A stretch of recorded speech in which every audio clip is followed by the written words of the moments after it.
Hello and welcome to Six Part. Today I'm gonna start a new series. What if Deku had the power of Cyclops? Part 1. If you enjoyed this video, please give it a big thumbs up, and to watch more videos like this, subscribe to my channel and turn that bell notification on so you never miss an upload. Now wasting no more time, let's begin. The clinic in Mustafar City. A young woman in her early 30s was waiting for the results of the Quirk examination with her son in the local doctor's office on a typical day. She couldn't help but smile because her son, Izuku, was so eager to discover what his quirk would be.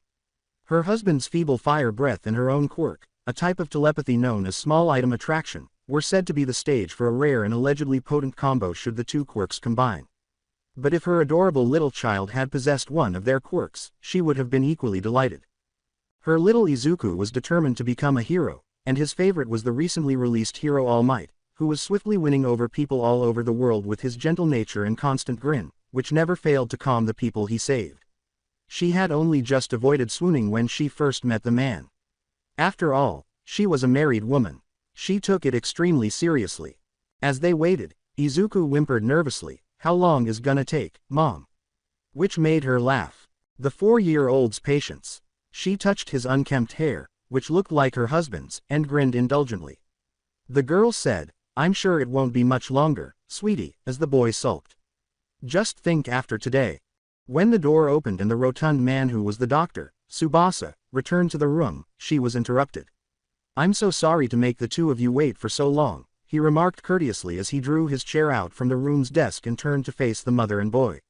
"You see, we had to run a few more tests to make sure our readings were correct." When he said, "Is there something wrong with my son's quirk?" the mother became concerned and looked down at her son's face as his smile faded. "Not wrong, Mrs. Midoriya," the doctor said, pulling a folder from under his arm. "You see, while your son does, indeed, have a quirk, we were hard-pressed to figure out just what it could be," he explained, flipping the folder open.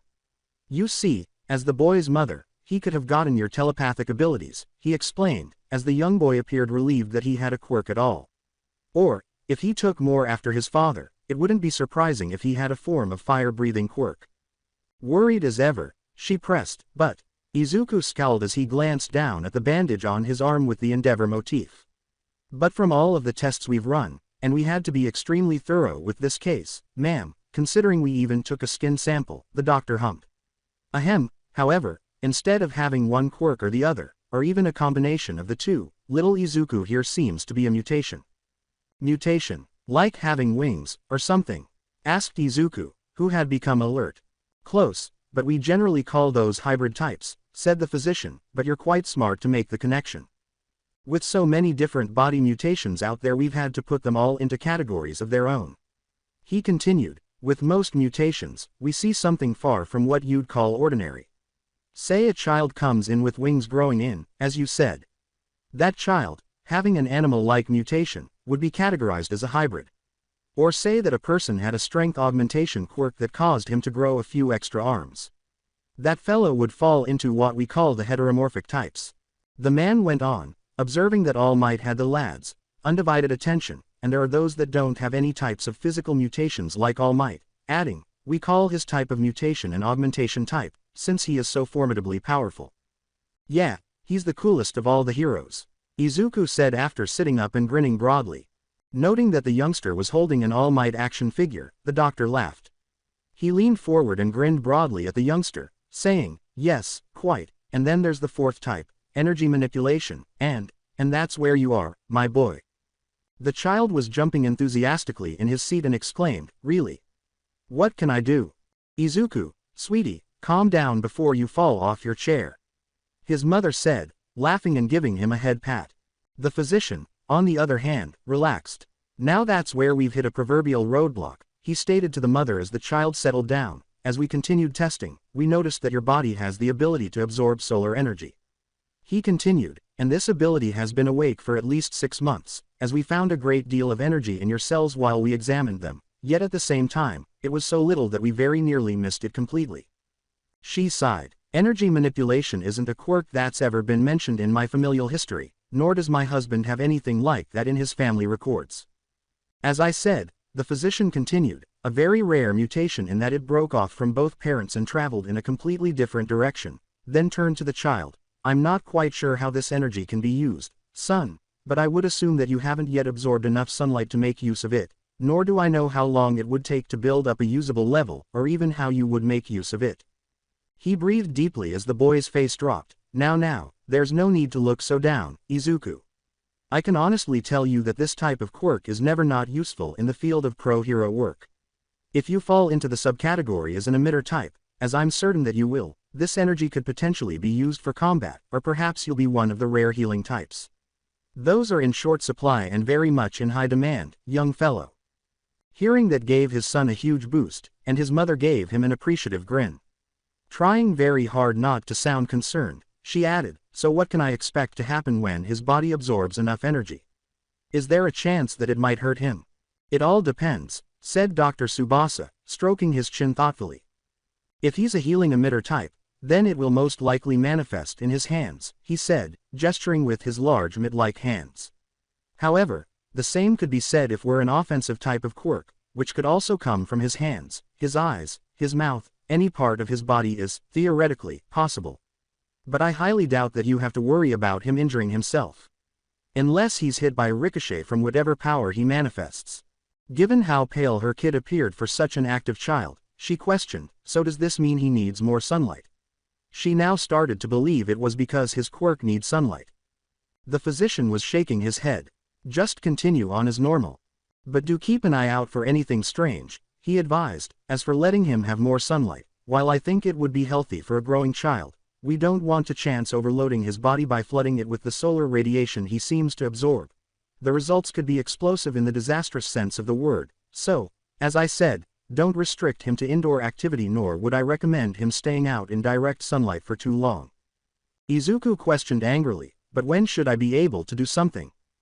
As the boy pouted, the doctor laughed and said, well, young man, I can't really say, adding, your body needs to absorb sunlight, but you shouldn't try to force yourself to absorb more than you can handle at this age. He said, just let it happen on its own. I guarantee that you won't be disappointed with the results. He patted the boy on the head. Ekusuman. After a few minutes, Hisashi Midoriya said on the phone, Izuku must be so excited, as his wife and son were making their way home. I mean, a mutation that's almost a shoo-in for pro-hero work. Ha, he exclaimed, and his wife grinned indulgently. When do you think he'll be able to use it? He asked. I'm not really sure, dear, she sighed. The doctor wasn't able to give us a specific time. She then scowled into the speaker, but he did say that we shouldn't try to force it. She said, slightly heated, I know you want him to have a strong quirk, Hisashi, but if the results of letting him sit in the sun, like he's been bugging me to, she said a little louder as she gazed down at her son, who appeared to be appropriately reprimanded for the moment, if it could harm him like the doctor said it could, then I say we just let it happen naturally. She frowned as her husband sighed over the phone, making the line seem staticky. Yes, you're right, you always are, he said in a lament, adding, anyway, Inko, I'd love to take off and come home to see the little rascal, but work's been murder for the last week. Inko sighed. You keep saying that every time I call to ask if you can come home, she murmured, darling, it's been almost a year since you were transferred to Tokyo. I'm starting to worry. Which you don't need to do, sweetheart, Hisashi said in a soothing tone. But really, dear, I'm swamped. I'd kill for a single day away from all of this nonsense. The only benefits we have are the fact that you two are well taken care of, and I don't have to pay for my hotel room out of our pockets. Since she had heard this entire song and dance routine before, Inko forced herself not to sigh. She genuinely loved her husband, but occasionally she questioned whether he genuinely cared for his family. At least make home in time for Izuku's birthday, she urged with determination. He's really looking forward to seeing you, and if you're not there. A voice called out to her from down the street, Inko oh. While her husband let out a frustrated noise. The woman moaned, and the line instantly died. Then, perhaps the only person she could rely on outside herself, she was welcomed. Her longtime childhood friend Mitsuki Bakugo was jogging along the street with her son. I heard from Katsuki that you took little Izuku in for his quirk examination. How did it go? She called out, beaming at the woman. I thought that it was you. About as well as I could have hoped, Inko said, grinning slightly, as her sons started chatting among themselves. Izuku has a mutation that's basically turned his body into a solar battery, she said, as her son nodded excitedly. The problem is that he hasn't built up enough energy to see what he can do with it, even though the doctor assured us that he'd have a future in the pro-hero business, whatever his quirk is. The woman said, then I hope he gives him a run for his money when the time comes. Mitsuki smiled and said, so he's an emitter type like my little brat, huh? She slapped the scowling boy on the head and said, ever since this little runt got his quirk, it's gone right to his head. She then turned to face her pseudo-nephew and said, and don't you go following his example, Izzy, sweetie, because he's got his nose so high up in the air that if it rained, he'd drown. Katsuki angrily said, screw you, you old hag, and immediately earned her subsequent slap on the head. The child stroked his head and Inko scowled. She was aware of the boy's history of independence, but watching him treat his mother disrespectfully, who was she kidding? With the exception of gender, the mother and son pair were almost identical. Mitsuki added, seeming almost proud, you see, that's how he treats his own mother. I'm not worried, Auntie Mitsuki, Izuku said with a giggle, and the young boy grinned up at her. I know that Kachan's gonna be a really great hero, someday. With a prideful smile, the youngster exclaimed, stop talking, Deku. I know I'm going to be fantastic, but you'll still be eating my dust because I can already use my quirk. The small green-haired youngster then pouted at Mitsuki, giving him a truly irate expression. Then, with her hands on her hips as the boy recovered, she slammed her fist down on his head and yelled, Katsuki Bakugo, don't you dare call him by that horrible name, and don't you ever let me hear you say it again. Honestly, you little brat, when Izuku's able to use his quirk, whatever it is, I hope he knocks you on your pompous little ass. Now, Inko began as her son inquired about the well-being of his friend. You know how he is, she continued with a smile and a nod toward her friend, and you know our boys are just like us in personality. I sometimes wonder if that's good or bad on my part, Mitsuki moaned, pointing at her son with her sharp-nailed finger. You know that I got a call from the mother of one of his classmates. Inko shook her head, said, well, I did, and I found out that this little devil used his quirk on him. Remembering that the youngster could release explosive sweat from his palms and set it off if he so desired, Inko blanched. What? Were they all right? She asked. Thank the heavens, yes, Mitsuki admitted. But that's not the point. The school didn't tell me anything about it until I got that call. She returned her gaze to the youngster. The teachers had nothing but good things to say about the little turd, and tried to blame the other child, who was quirkless. Oh, that was Seiji, Izuku remarked, staring at Katsuki bewildered. I thought you said you just wanted to play with him. Izuku's eyes widened. Katsuki remained silent, but Izuku would have long since vanished if appearances could kill. You and I will be talking about this later, Mitsuki said glumly, glancing at her son. Listen, I don't know how much of what's going on is the teachers, or the students, but if you find out that Katsuki ever used his quirk on Izuku or any other kid, Mitsuki added. As the woman looked down at the blonde boy, Inko held up her hand to stop her. I'm sure it won't come to that, Mitsuki, she said, at least, I don't think Katsuki would ruin his chances of becoming a hero by hurting other children and illegally using his quirk. Would you, sweetie? Inko's tone was sweet and calm, but both little boys were well aware that the woman's smile carried an implied threat. The boy muttered, no, Auntie Inko, of course you wouldn't, the woman remarked with a charming smile before turning to face her laughing buddy. Anyway, where were you two running off to? She said. I'm actually taking Katsuki to the doctor, too, Mitsuki remarked, smirking at her son. She just noticed that the little blonde had bandages around his wrists. Apparently he was showing off again, and made a big explosion that cracked the bones in his hands. See where being a showboat gets you. As a vein pulsed on his mother's skull, Katsuki sneered, I just have to toughen up my hands more, then I can totally blow anyone to hell. The youngster boasted loudly. What the hell was that coming out of your mouth? She yanked on his ear using her hand. You are way too young for that kind of language, you brat. She growled before dragging him down the street. It was nice seeing you, Inko, and Izuku. She called back over her shoulder with joy before continuing to reprimand her son. Honestly, I'm gonna have to have a talk with those teachers of yours if they're letting you get away with stuff like this. She said. Hey, Mom, Izuku said, looking up at his mother. Is Kachan in trouble? She said, smiling down at him. Inko exhaled. Yes, dear, I'm afraid so, she responded, but don't you worry, I'm sure he'll straighten out eventually. She hoped he would, at least. Ekusuman. 6 years later. The home in Midoriya. Happy birthday, Izuku, was chanted throughout the Midoriya's little flat. Her son couldn't have been more delighted on his 9th birthday. Throughout her son's life, she could only say that he was happy. Even though he still had great expectations, nothing had happened to demonstrate the kind of power his quirk would generate in the 6 years since he had been informed about it. However, that hadn't stopped her son from getting ready. From the time he was 8, he jogged every morning. He added a lightweight training regimen to that when he was 9 years old. The 10-year-old now intended to incorporate sit-ups into his workout routine. Naturally, she didn't want him to overwork himself, so she did all of this for her own approval. However, the youngster was able to continue his activities over the years and took them quite seriously, so it appeared that her worries were in vain. His teachers had even suggested that he join a sports team, but Izuku had declined. She wasn't sure why.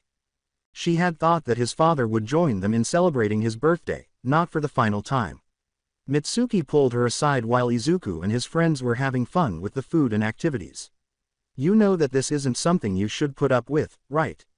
the blonde asked, referring to her husband's absence. In a stern voice, she exclaimed, "It's been 7 years, and the man hasn't come home even once to see you or his son." Inko let out a sigh as she recalled the contentious phone conversation she had endured the previous time. "I understand," she said to her companion, "but neither Izuku nor I truly mind it." She pointed to the blonde boy who was pouting at the table and said, "Look, Inko, I know that you don't think it bothers him, but it does," glancing at him. "Katsuki complains all the time about how Izuku whines about his dad not being around." Inko gasped, and the other woman sighed. "So you didn't know, huh?" she asked, and Inko shook her head. "Sure he doesn't," the blonde sneered. "And my son isn't a brat." "Inko, I know this isn't something you want to hear," the lady said as she ran her hand through her locks. "But this isn't a successful marriage. Hell, it's not even a marriage anymore." She growled, "He hasn't lived in the same home as you have for nearly a decade, and when's the last time you were intimate?" "And not that it's any of your business, but," Inko said, turning away from her after flushing brightly.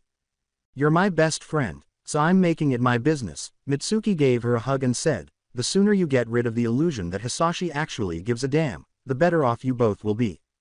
I know you're right, but..." Inko sighed, her eyes watering, and she sobbed softly into her shoulder. Katsuki stuffed a piece of cake into his mouth while he looked apathetically at his mother and aunt. As the boy turned to face him, he whispered, "So, Deku, it looks like your mom is finally divorcing your dad." "I thought she might," Izuku said, glancing pitifully down at his plate. "But I just keep hoping dad'll be back, you know," he said. With a sarcastic grin, Katsuki rolled his eyes and said, "Idiot, he hasn't been back since he left you guys once," adding, "He probably got some other woman, and had a kid with her instead."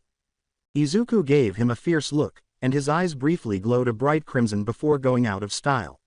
Katsuki gave him a startled look and said, "What the hell was that?" Izuku shook his head, seeing the change in his gaze. He grew delighted and exclaimed, I don't know. Hey, maybe it was my quirk." His mother returned to the dining table at that very moment and inquired, "What was that about your quirk, sweetie?" With concern, Katsuki ducked beneath his mother's fist as she silently reprimanded him for the forbidden moniker that Izuku had long ago grown accustomed to. Izuku's eyes glowed red for a second, "But there's nothing now," he shouted. A while later, Mitsuki frowned and leaned over the kid, asking, "Really? Huh, they're still the same shade of green they've always been. What were you two doing when it happened?" she said, looking at her son. Said a pallid Katsuki.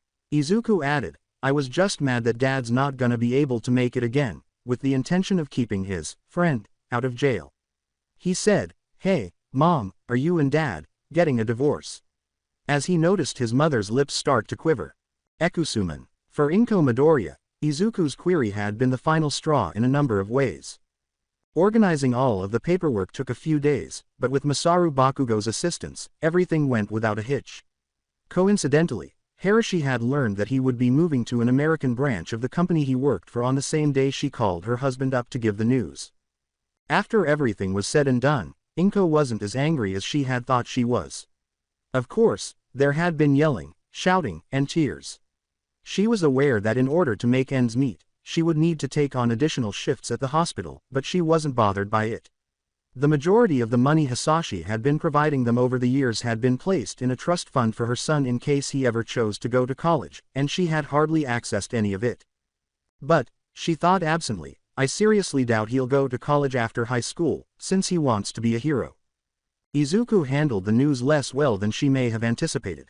He was sorry, of course, but it hadn't bothered the youngster too much, as he hadn't seen the man since before his 4th birthday. However, she did notice a little sparkle in his eyes as she told him. When her son recognized that his quirk was acting up again, he calmed down almost instantly, even though the glow had been a little frightening for a moment. Because the occurrence was so shocking, Inko made the decision to take her son to the doctor for a checkup. But when they investigated the boy, they found something pretty startling. When Dr. Tsubasa broke the news to Inko, she exclaimed, "Brain damage. How did he suffer such an injury?" She screamed of the man. "I'm not sure, ma'am," the doctor said absently, scratching his head. "The injury seems to be an old one, though I'm not sure just how old," he said.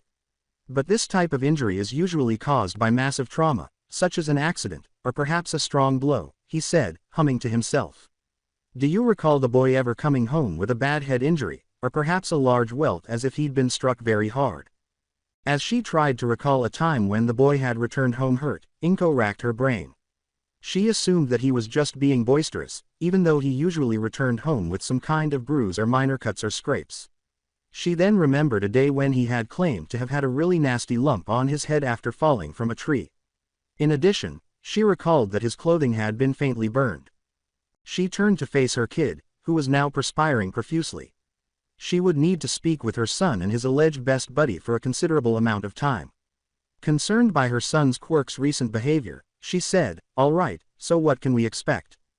"If I had to guess, the Quirk is gaining power, and may be strong enough for him to use quite soon," the doctor hummed while Izuku's head perked up and his eyes sparkled. "Perhaps in the next few years," he said, causing Izuku's head to drop with the sound of an anvil being struck. "However, from what I've seen from his CT scans, the part of his brain that was damaged is related to his quirk, and possibly how well he can control it." She was appalled at the idea of him losing control of his quirk and said, "He will be able to, won't he?"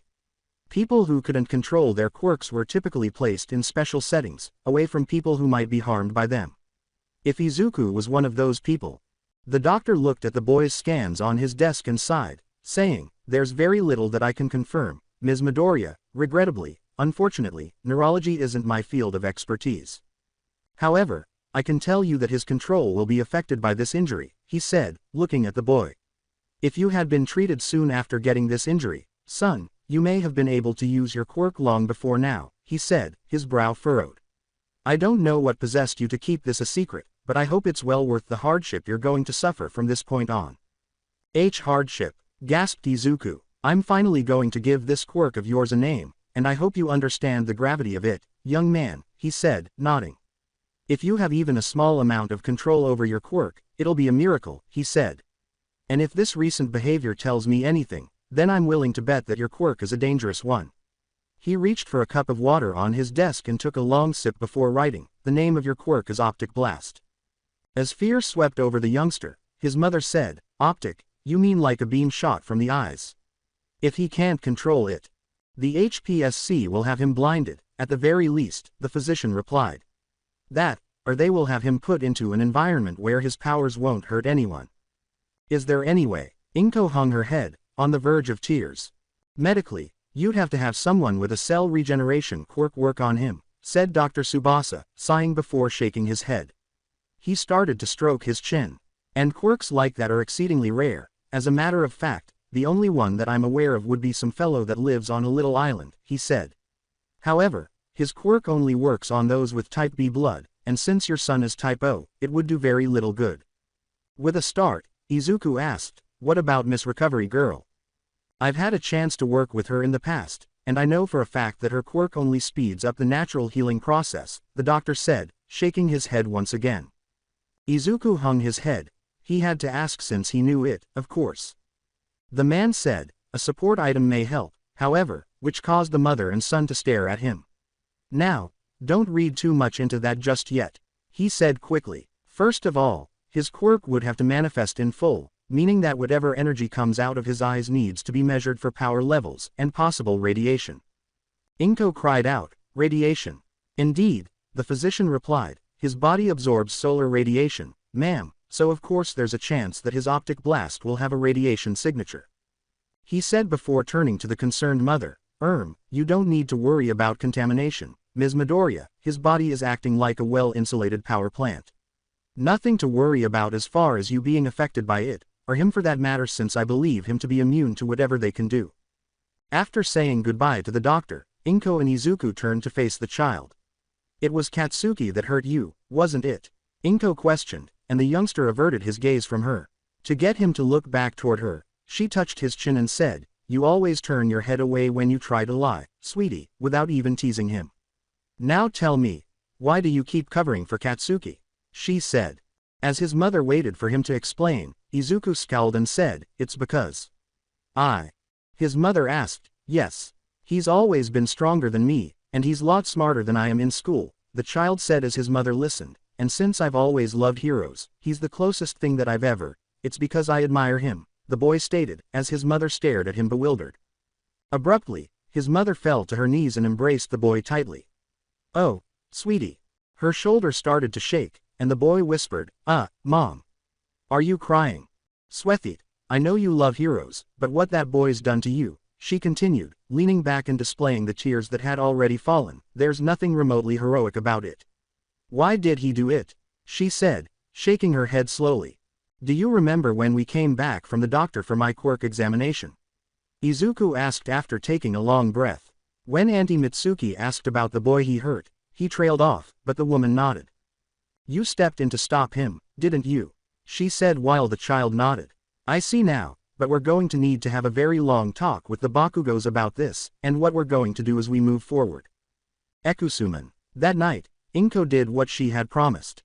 She went to the Bakugo residence with her son present and informed them of the situation. When Mitsuki learned that her son had done something wrong, there was none of the typical ranting or screaming that usually ensued. Rather, the woman kept her head down and was silent. Masaru, on the other hand, appeared irate. Masaru Bakugo was the complete opposite of his wife, a quiet, collected man who detested conflict of any kind, so it is easy to see how intense his rage was. But when he learned what his own child had passed on to his wife's closest friend's son, that had long since happened. His gaze shifted to his son, who was seated separately from his parents. He grasped the legs of his jeans with clenched, trembling palms. Despite having his face down, it was clear that the boy's expression was contorted in a way that was a mix of fear and anger. As the youngster remained silent, his father asked, "Do you understand what you've done?" He concluded for the youngster, "Why should you? You have a powerful quirk, so you should be able to do whatever the hell you want. Is that what you're thinking right now?" The man shook his head and said, "No, of course you do, you just don't care, do you?" You could hear Katsuki grinding his teeth. "Every time you do something like this, you always find a way to blame the other party involved," Masaru said, glaring at him while crossing his arms. "Why aren't you trying to blame Izuku?" He asked. "Perhaps it's because you can't. Because you were the one that started it all." His words continued.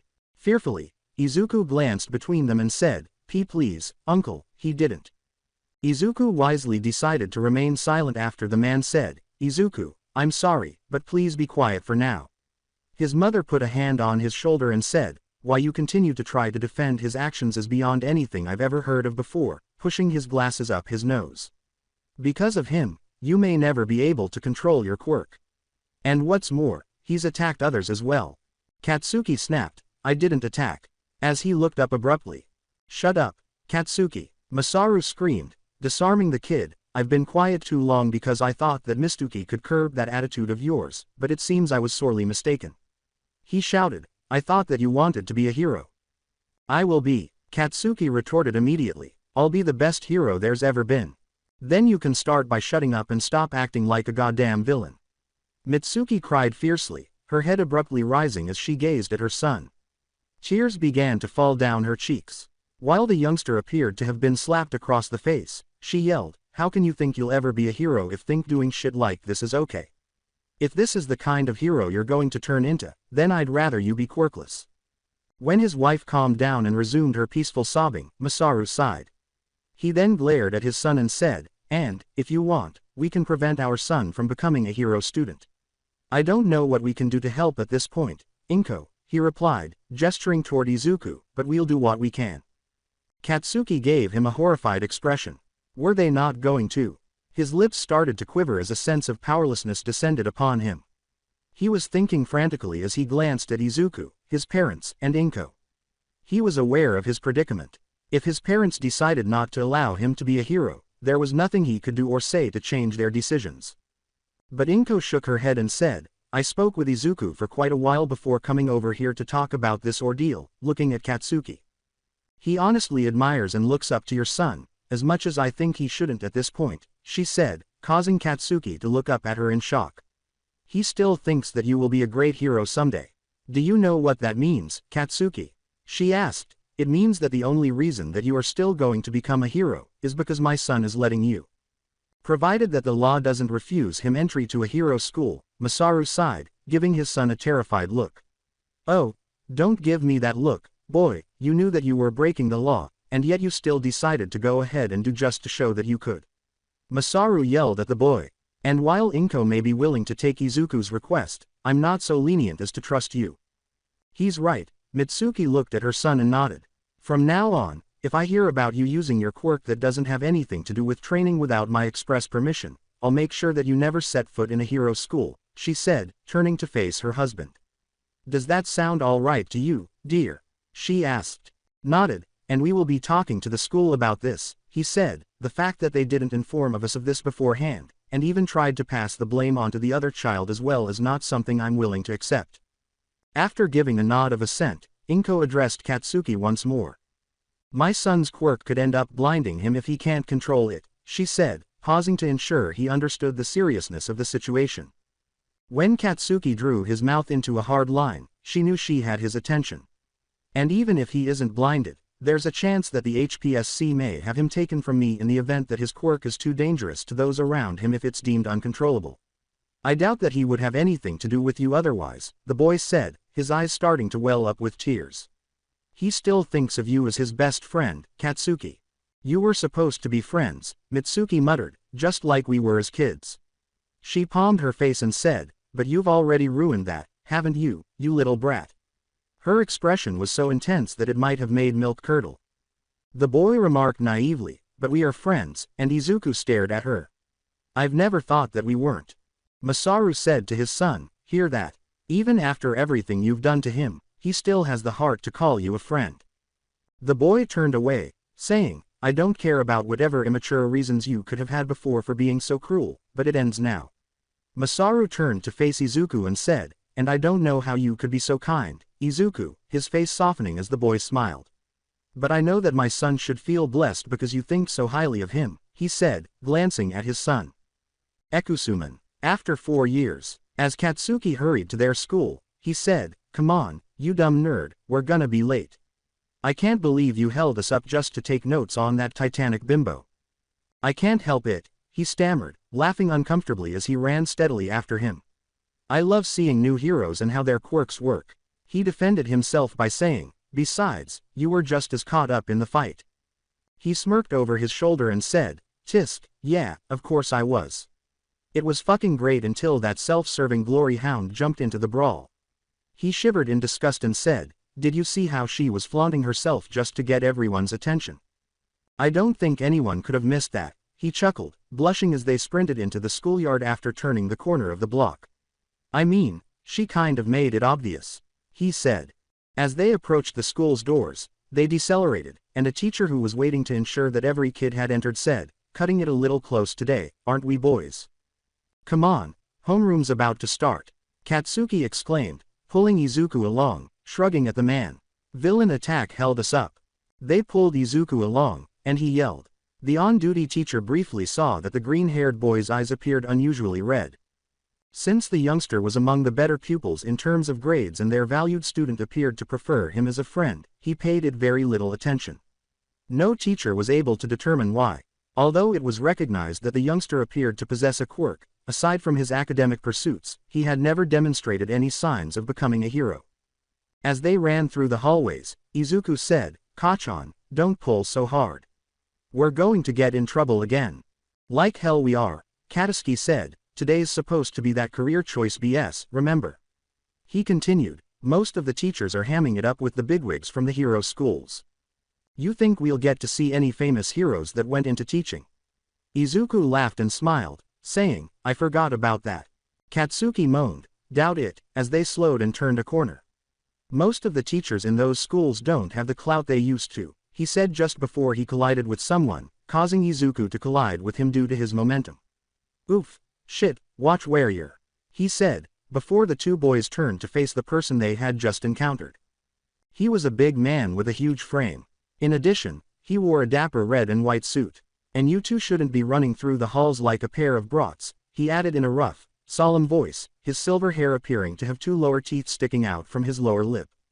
Izuku covered Katsuki's lips with his palm just as he was about to retaliate.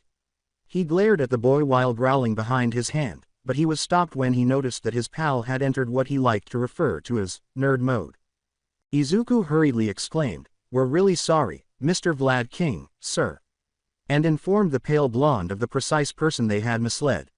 "We got caught up in a villain attack on our way here, and we were worried that we'd be late for class." Sekijiro-kan. Hero named Vlad King is the name Katsuki recalled from one of Izuku's journals. Blood control is a quirk. An instructor at UA and a former No. 10 hero. High school. "Shit, we want to get into this school with these guys." Katsuki became aware that his large mouth had almost caused them to go into a serious situation. "But if you two are aiming to be heroes, you're going to have to be more aware of your surroundings from now on," Vlad King said, crossing his arms. "HMPH, well then, don't let me keep you," he said, moving aside to let the boys pass. The lads followed him to their classroom. Izuku hurriedly answered, "We will, sir, and sorry again for bumping into you." The man bowed and went on. "Arg, that could have been so bad." Izuku exhaled in relief as he was out of sight. "Sorry for jumping you like that, but that's one guy we don't need mad at us," he blurted out as Katsuki straightened his clothing. Knowing that his rage would likely get the better of him, Katsuki said nothing on the topic. "Let's just get to," he trailed off as he saw something.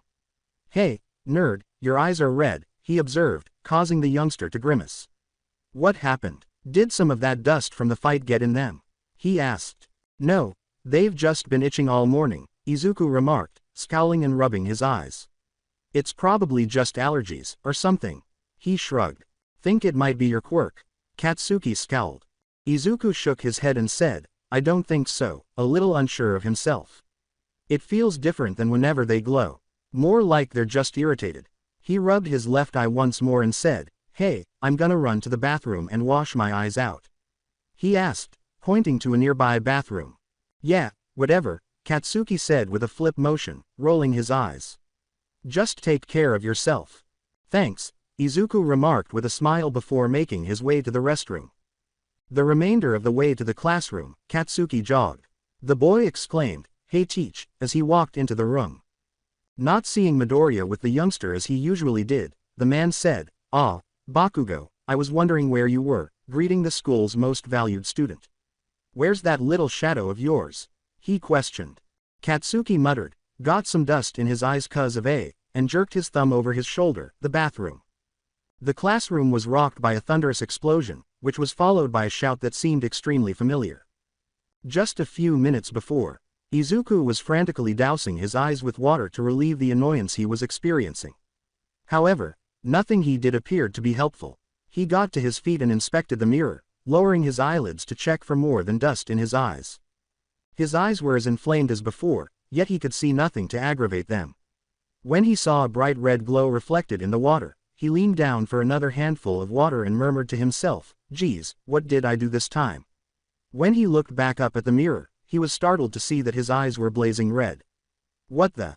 Izuku was flung back into one of the stalls as the redness in his eyes suddenly burst out in a beam so powerful that it crushed the wall, much like a pressure valve releasing. Vlad Kind was accustomed to a variety of situations, the most of which involved combat in close quarters. Additionally, he was used to having his patience tried, but not to the extent that this individual was attempting to do so.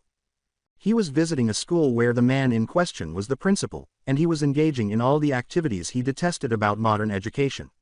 For what felt like the 100th time since Vlad had walked into his office, the principal babbled on. As you can see, Mr. Bakugo's grades are top-notch, and his quirk is quite powerful, an excellent hero in the making. Vlad had been sent to the school ostensibly to find the next big thing in the hero industry, but in reality, he was looking into claims that schools were permitting pupils to utilize quirks illegally. But even though he had so far observed everyone acting appropriately, it was cause for concern.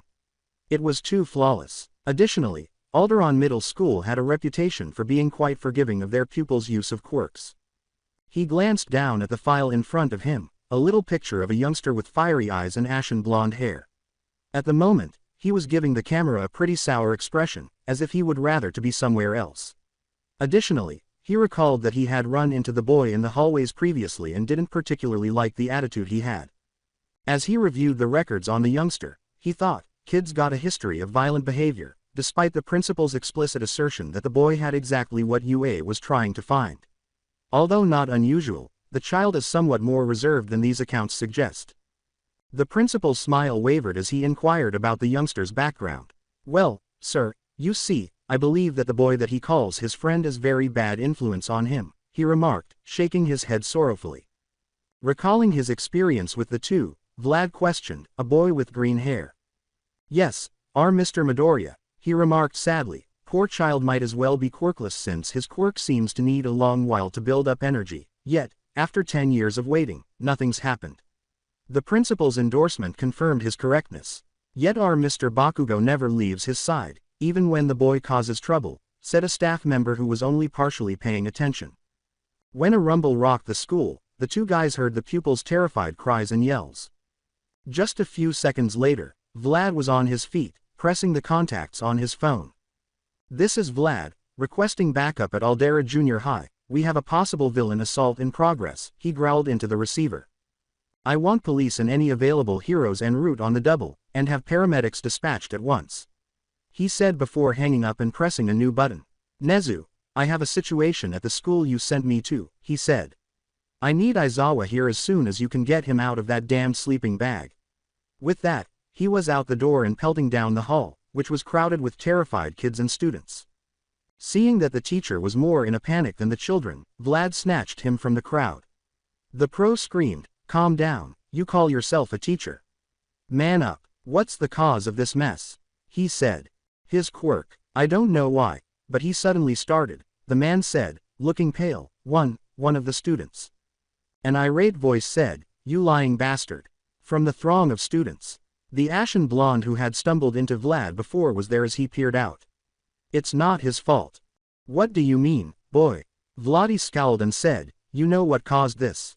Yeah, a friend of mine's quirk decided it's ready to start causing trouble, Katsuki Bakugo replied, fighting the temptation to swear, as he navigated through the students until he was able to escape. His quirk is an emitter type that absorbs sunlight, and it's been building up for years until now. The hero turned back to the boy and asked, that helps, it also explains why there's been no further attacks, before turning to face the principal behind him. Make sure the rest of the students get out all right, I'll handle the rest, he said, before returning his focus to the boy and asking, can you tell me more about his quirk? Like I said, it's an emitter type from the energy manipulation category called Optic Blast, Katsuki scowled before pointing to his eyes and saying, basically, since he's built up enough energy now, his eyes shoot out some kind of blasts, now. He then looked unusually guilty and added, but, he can't control it because of an injury. Vlad scowled and wanted to know more, but he understood that the boy was probably upset. If he wanted to control the issue before it got out of hand, he would have to work quickly. To the dismay of the principal, he said, all right, to the blonde lad, you come with me. If he's your friend, he may respond to you better than he would me. The youngster nodded. He walked down the hall with Katsuki following him, saying, good, now come on. The principal yelled, be you but, Mr. King, sir. In an attempt to keep his cherished pupil out of a possibly hazardous circumstance. As he headed back toward the classrooms, Vlad ignored him and asked Katsuki, what's your friend's name? Without turning to face him. It's Izuku, Katsuki heard him remark. Thought as much, Vlad mumbled, remembering what the principal had told him about the youngster, and he didn't really believe it. What can you tell me about him? The man chuckled when Katsuki muttered, "You're on his top 5 favorite hero list, for one. He's a serious hero nerd, but he's really good at analytics when it comes to quirks," he said, glancing down at his hands. "He helped me with my own quirk, and figured out that I could force my nitro sweat through most of my body." "What about his personality?" Vlad said, enjoying what he had heard. "He's probably going to be blaming himself for this," the boy added abruptly, sounding more somber, "because his quirk needed time to build up power. He got teased for being quirkless for most of our lives." The man recoiled at that. "Then we'd better hurry," he muttered, gathering speed as he moved closer to the area of damage. "We don't want him wandering off."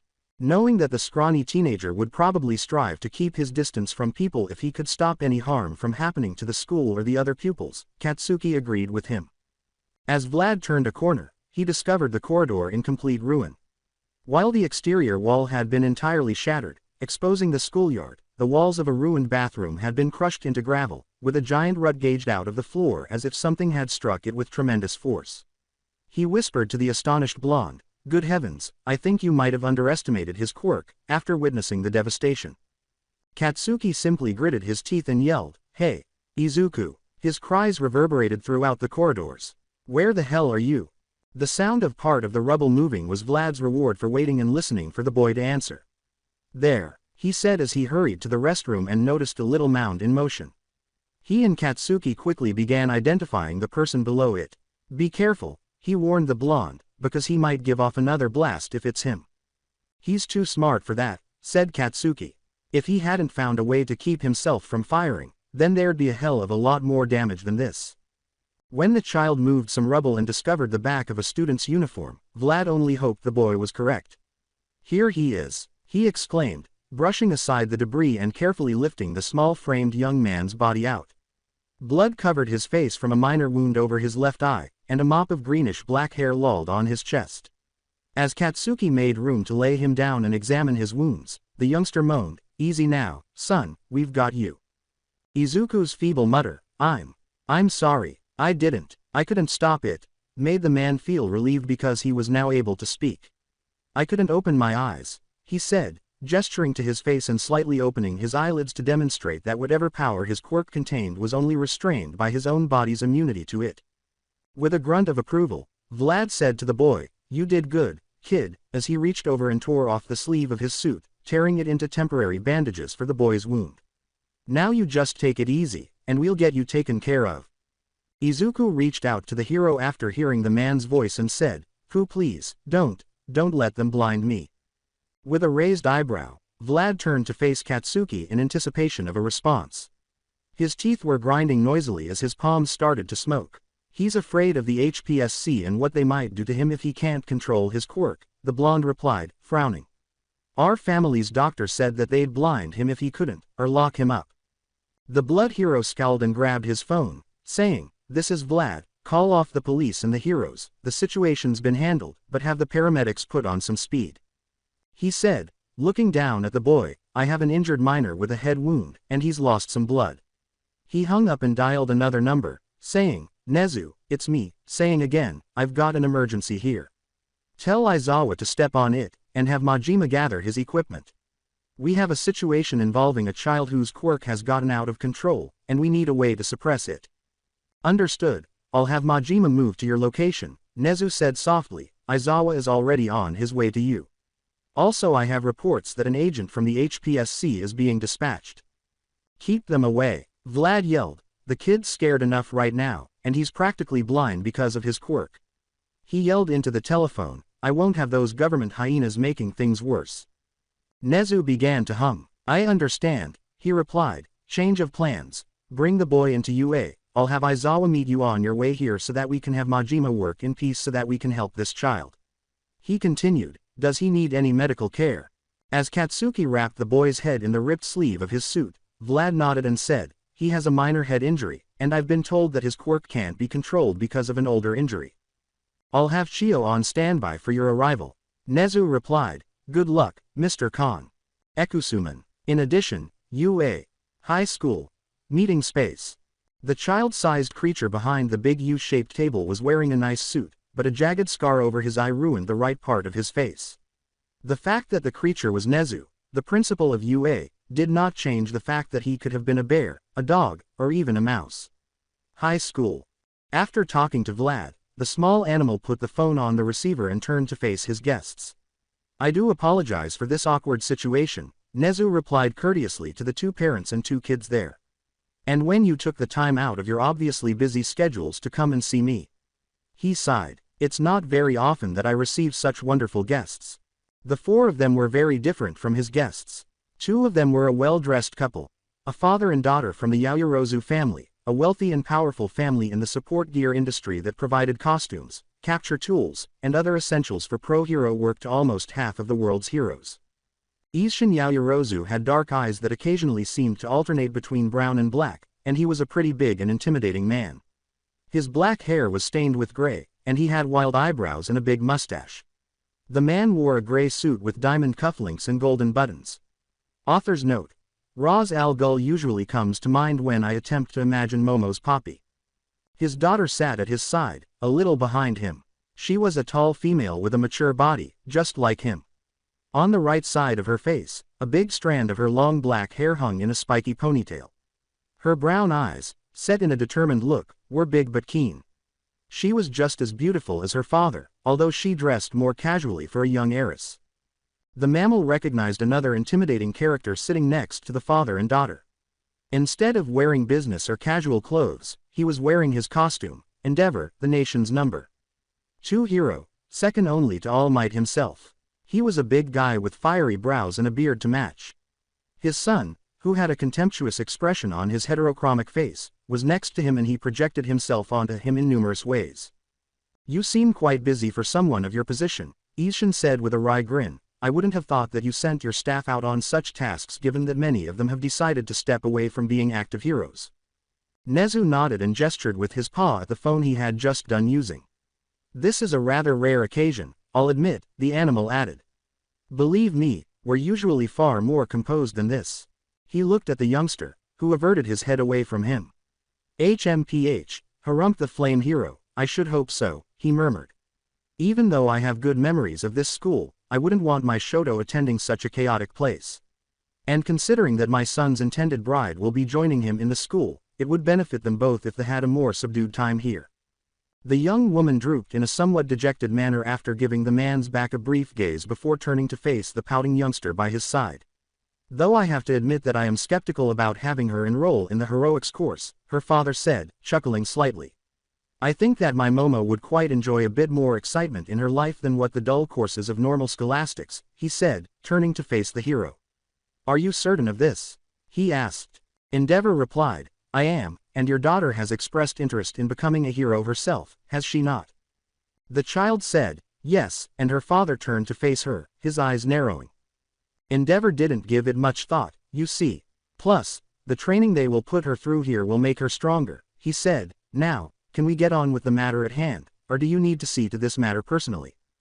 Nezu gave a nod. Your endorsement to have your son, and Miss Yaoyorozu enrolled into my school under through recommendations is being processed as we speak, he told the two fathers. My secretary has all of the information she needs from both you and your children, so all we will need is your signatures once she has them filled out. He gestured to the two teens, and then we can move on to the tests these two will need to pass before we can consider them for our classes. Are they different from the normal tests? Momo questioned, looking astonished, recalling some of the things she had heard about UA challenging written and practical tests. The teacher nodded. Usually, we try to keep our practical exams a bit of a secret so that our potential students go into them totally unprepared. He continued, though, seeing as the two of you will be going through the recommendation exams, I see no reason to do that here. He continued, you see, during our practical exams, we have our students split off into several of our different training areas, from a large foe city to a large industrial area, and send them into face-off against robotic assailants that are worth 1 to 3 points, each one larger than the lesser machines. Well, I'm certainly glad that my daughter won't be forced to go through something so strenuous, Isshin said, a little sweat trickling down his brow, looking a little put off by the prospect of his daughter facing such odds. She is my only heir, and I wouldn't want her injured against such foes. With a roll of his eyes, Endeavor remarked to himself, the man spoils his daughter. I hope she'll be a better match for my son than what I've paid for. Nezu laughed, Not to worry, Mr. Yaoyorozu, I can guarantee her safety from almost anything that our course offers, he continued. As you've heard from my phone calls in the past 10 minutes, I have some of the best members of the heroic society within these walls. He continued while the man appeared unconvinced. As a matter of fact, this situation presents a rare opportunity to see some of our staff in action. He said as he got out of his chair, why don't the four of come with me while the paperwork is being filled out? This young man being brought in will give you an idea of how to handle dire situations like this. That sounds like a lovely idea, Father, Momo replied, her eyes appearing to lighten as the man scowled at her. This way you can rest assured that this school will handle my education right. The guy grunted softly and remarked, very well, it would indeed set my mind at ease, before getting up and asking his daughter, will you be accompanying us, Mr. Todoroki? The man looked down at the mammal and replied, I might as well, getting up. It will be beneficial for Shoto to see his new school, and I'd like to see this kid you're bringing in. What can you tell us about his situation? He asked. Nezu laughed as they all left the conference area. All that I know is a matter of fact. Said the principal, according to what Vlad Kings told me over the phone, the poor boy's quirk, a rare form of emitter type of the energy manipulation subcategory, went out of control only half an hour ago. He continued, Vlad was investigating a report of illegal quirk use in the school he was visiting under the pretense of scouting for the recommendation courses, and the boy's quirk went out of control quite suddenly. As they went along, Ishin hummed to himself, quite odd that the boy's quirk would suddenly run amok, he said suspiciously. Do you believe an illegal substance could be involved? He asked cautiously. Nezu nodded. I certainly hope not, he said, but I can't rule it out without having access to the boy's medical records or his school records. He sighed. Either way, Vlad seems more than a little concerned for the boy. Apparently he's terrified of the Hero Public Safety Commission. Ishin inquired, why would he be afraid of them? Momo turned to face her father. I thought you would have heard, father, she remarked, drawing his attention. Apparently the commission's been doing some rather harsh cleanups in recent years concerning those with dangerous or uncontrollable quirks. With a tiny glimmer of rage in his chest, Ishin scowled and thought, I really must review the recent changes the commission's made.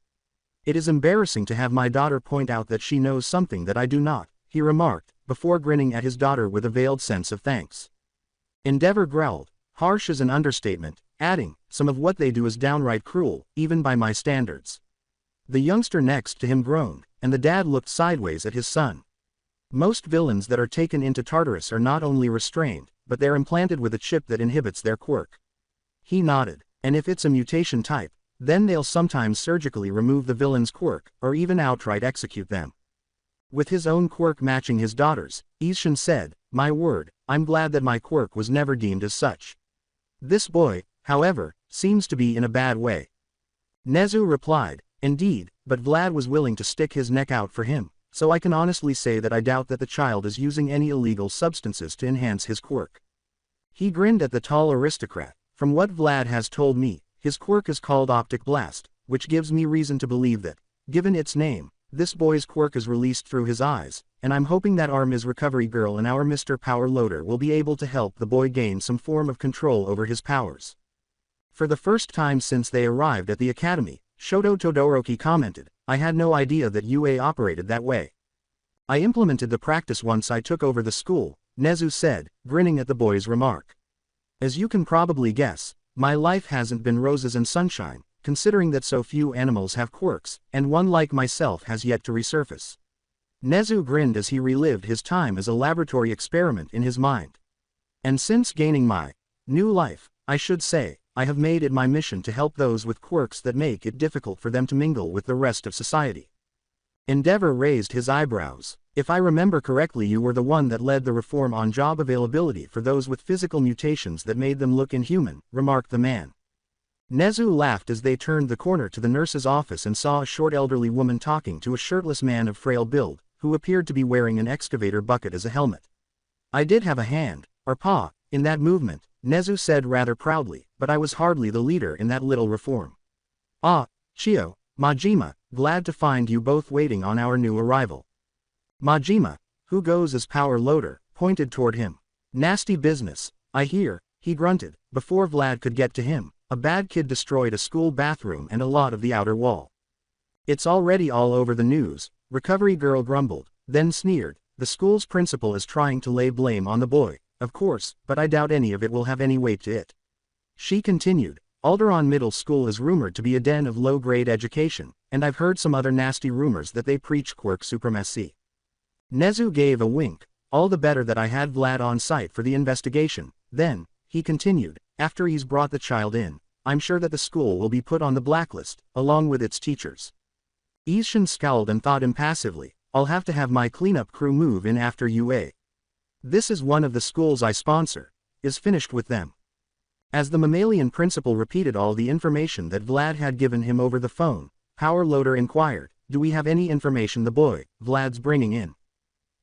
Not an easy case, but I think I could whip something up after I see the kid's Quirk in action."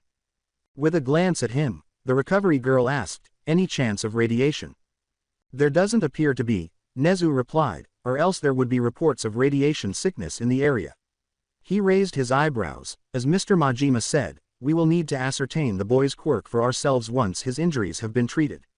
He continued by addressing his guests, "And I also thought that it would good for our guests to see how our staff handles situations like this one." Majima bowed his head and said, "Thanks for treating them so well." "Ah, you're the Yaoyorozus, aren't you?" Ishin nodded pleasantly. "I've sent a few of my graduates toward your company, and I've heard nothing but good from them whenever they've visited." "Oh, think nothing of it, Mr. Power Loader. I'm always in need of good inventors, and your students are among the best my companies have ever had save for those that come from my island." When her father put on his charming act, Momo had to roll her eyes. Naturally, she was aware that the staff were being taken care of. It would be necessary for them to remain silent regarding some of her father's activities. She wanted to apply to a hero school in the first place, in part because of that, in order to escape the Yaoyorozu household. She glanced at her betrothed, and thought absently, "Of course, this comes with a price." She was well aware that her father had been disappointed in her since she was born a female. Her father was certain that a male successor was required to carry on the family business, and their family was among the few traditional families still in existence in Japan. Regardless of her own desires, her father had looked for the next best option, which was to sell her to a wealthy family so that she might not only bear a suitable progeny for her husband but also for the Yaoyorozu family. And given that the No. 2 hero was among the wealthiest persons in Japan, the Todoroki family was a perfect fit for that description. He had more cases than the blonde giant of a hero, even if he wasn't as well liked as All Might at the top. Because of all of that, the man became extremely wealthy and a formidable opponent both in and out of combat. Additionally, he produced a son who was not only his heir apparent but also a unique person with a dual-type quirk, her father's perfect match for her. She rebelliously thought, he could have saved all of this nonsense and simply had another child. "Yet I am to suffer for the greater good of the family," she said to herself. Her father would be angry if she did it aloud. Ishin looked inside the office and said, "I must say, this seems a tad small for what you're intending," looking down at Nezu. "Wouldn't a larger room be more comfortable for a child in the condition that's been reported?" "Oh, UA's facilities are a bit larger than they appear to be," Recovery Girl said, laughing. "Our more advanced facilities are under the school itself." Both men looked at her in surprise as she explained, "I'm sure that Nezu already told you that he wishes this place to be a safe haven for those that are in dire need." "UA is a veritable fortress," Power Loader said with a broad smile under his helmet. "I installed all of the safety programs myself, and the security systems we have for the ground levels are just as good," he said. "Ah, that's the signal," he said, pulling his big glove away from his wrist to reveal a flashing watch-like device. "Our boys arrived. Ekusuman, Vlad and the boys a few minutes ago." There was nothing greater or worse that could have happened to Izuku's day. The villain attack in town had delayed him and Katsuki, which was the beginning of the day's positive moments. They witnessed a fantastic battle and the debut of two new heroes. They had even arrived at school on time, which further improved the situation. The beginning of a horrible day. Soon after they had left the combat scene, he began to have trouble with his eyes. The itching was so intense that it almost drove him insane, but for his patience. Nor had it been entirely negative. He had the opportunity to meet one of his favorite heroes in a way. Meeting Vlad King was worthwhile, despite the fact that Kachan almost got them into trouble. His quirk then demonstrated to him that it had enough energy to be useful when he went to the restroom by using it to blow up the restroom and maybe half the school. Fortunately, He had discovered that if he simply closed his eyes, he could control the strong explosions. However, he quickly discovered how terrible it was to be blind. But it had not been long before Vlad and Kachan had discovered him. He recalled hearing the yelled taunts from both teachers and pupils after being carried out of the wreckage in the destroyed school. With the well-practiced roar of a military instructor, Vlad had silenced them all. He remembered that before becoming a pro-hero, the hero had served time in the military, and he knew why. The child couldn't help but become excited at the thought of being driven to the nation's best hero school, even if it meant riding in the back of an ambulance, after Vlad had put him in one and told the driver to go to UA. Katsuki had remained by his side the whole time, largely silent, but he could feel his sulky presence close by. After that, Vlad joined them in the back of the ambulance and explained to the lads that he had called their families to let them know what was going on. Izuku scowled a little since he knew his mother would be quite concerned after learning of what had transpired. Next were Masaru and Mitsuki. He hoped they wouldn't get too worked up over it. Even though Katsuki's relationship with his parents had improved over the last 4 years, they were still at odds. As the paramedics bandaged Izuku on the way to school, Vlad questioned him about his quirk. Izuku explained to him all he knew about the quirk's operation. As Izuku ended, Katsuki whispered, "That's not everything," which caused Vlad to stare at him bewildered. "There's a reason he can't control his quirk." "Kachan, it wasn't," Izuku said, turning his head to face his friend's voice. Before Izuku could finish, Katsuki replied, "It's my fault.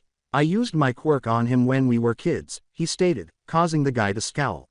"My quirk is called Explosion. Basically I'm a walking bomb, and I used it on him. You realize telling me this could result in some harsh consequences, don't you?" Vlad questioned, glaring at the youngster as he hung his head. With a sigh, Vlad combed his hair and said, "I'll have to let my superiors know about this, but I think my boss might cut you some slack." Izuku smiled and Katsuki gave him a startled look. "Don't look so shocked, kid," he laughed. "Nezu is known for taking in those that need help, and you obviously do." The school personnel hurried Izuku inside the medical facility located beneath the school as soon as they got to UA.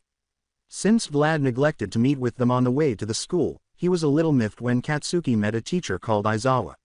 When the shabby-looking teacher tried to stay above ground, the ashen blonde almost fell away from the blinded teenager. With the blood hero staring at him over his shoulder, Katsuki simply shook him off and followed Vlad. "Besides, you've been elected to stay above ground and escort the kids' families to us while we're trying to help this boy," Vlad stated. "He should be there with the kid for a calming influence." Aizawa thought the HPSC could have something to say about them bringing the youngster in, so she inquired, "What about external interference?" As they went, Vlad's eyes tightened at the guy. "Remember the reason you became a teacher, Aizawa," he murmured, before turning to go inside with the two boys. "Speaking of family, Bakugo, you should call his family and let them know what's going on." With a groan, Katsuki took out his phone and texted his mother, not anticipating what was about to happen. His phone did really start ringing a minute later. He decided not to respond and sent another SMS instead of engaging in another argument with his parents. Since he had given the majority of the information in the previous SMS, he only sent, "Get to UA." Then, while Izuku wriggled in his eagerness to see what was happening, he followed Vlad into the school and into an elevator. "Geez, I knew this place was big, but not this big," he muttered. "What's it like?" murmured Izuku. The boy's amazement made Vlad snort. The boy's face brightened with a childlike smile as he continued, "UA's a pretty special place, boys," as the elevator began to descend.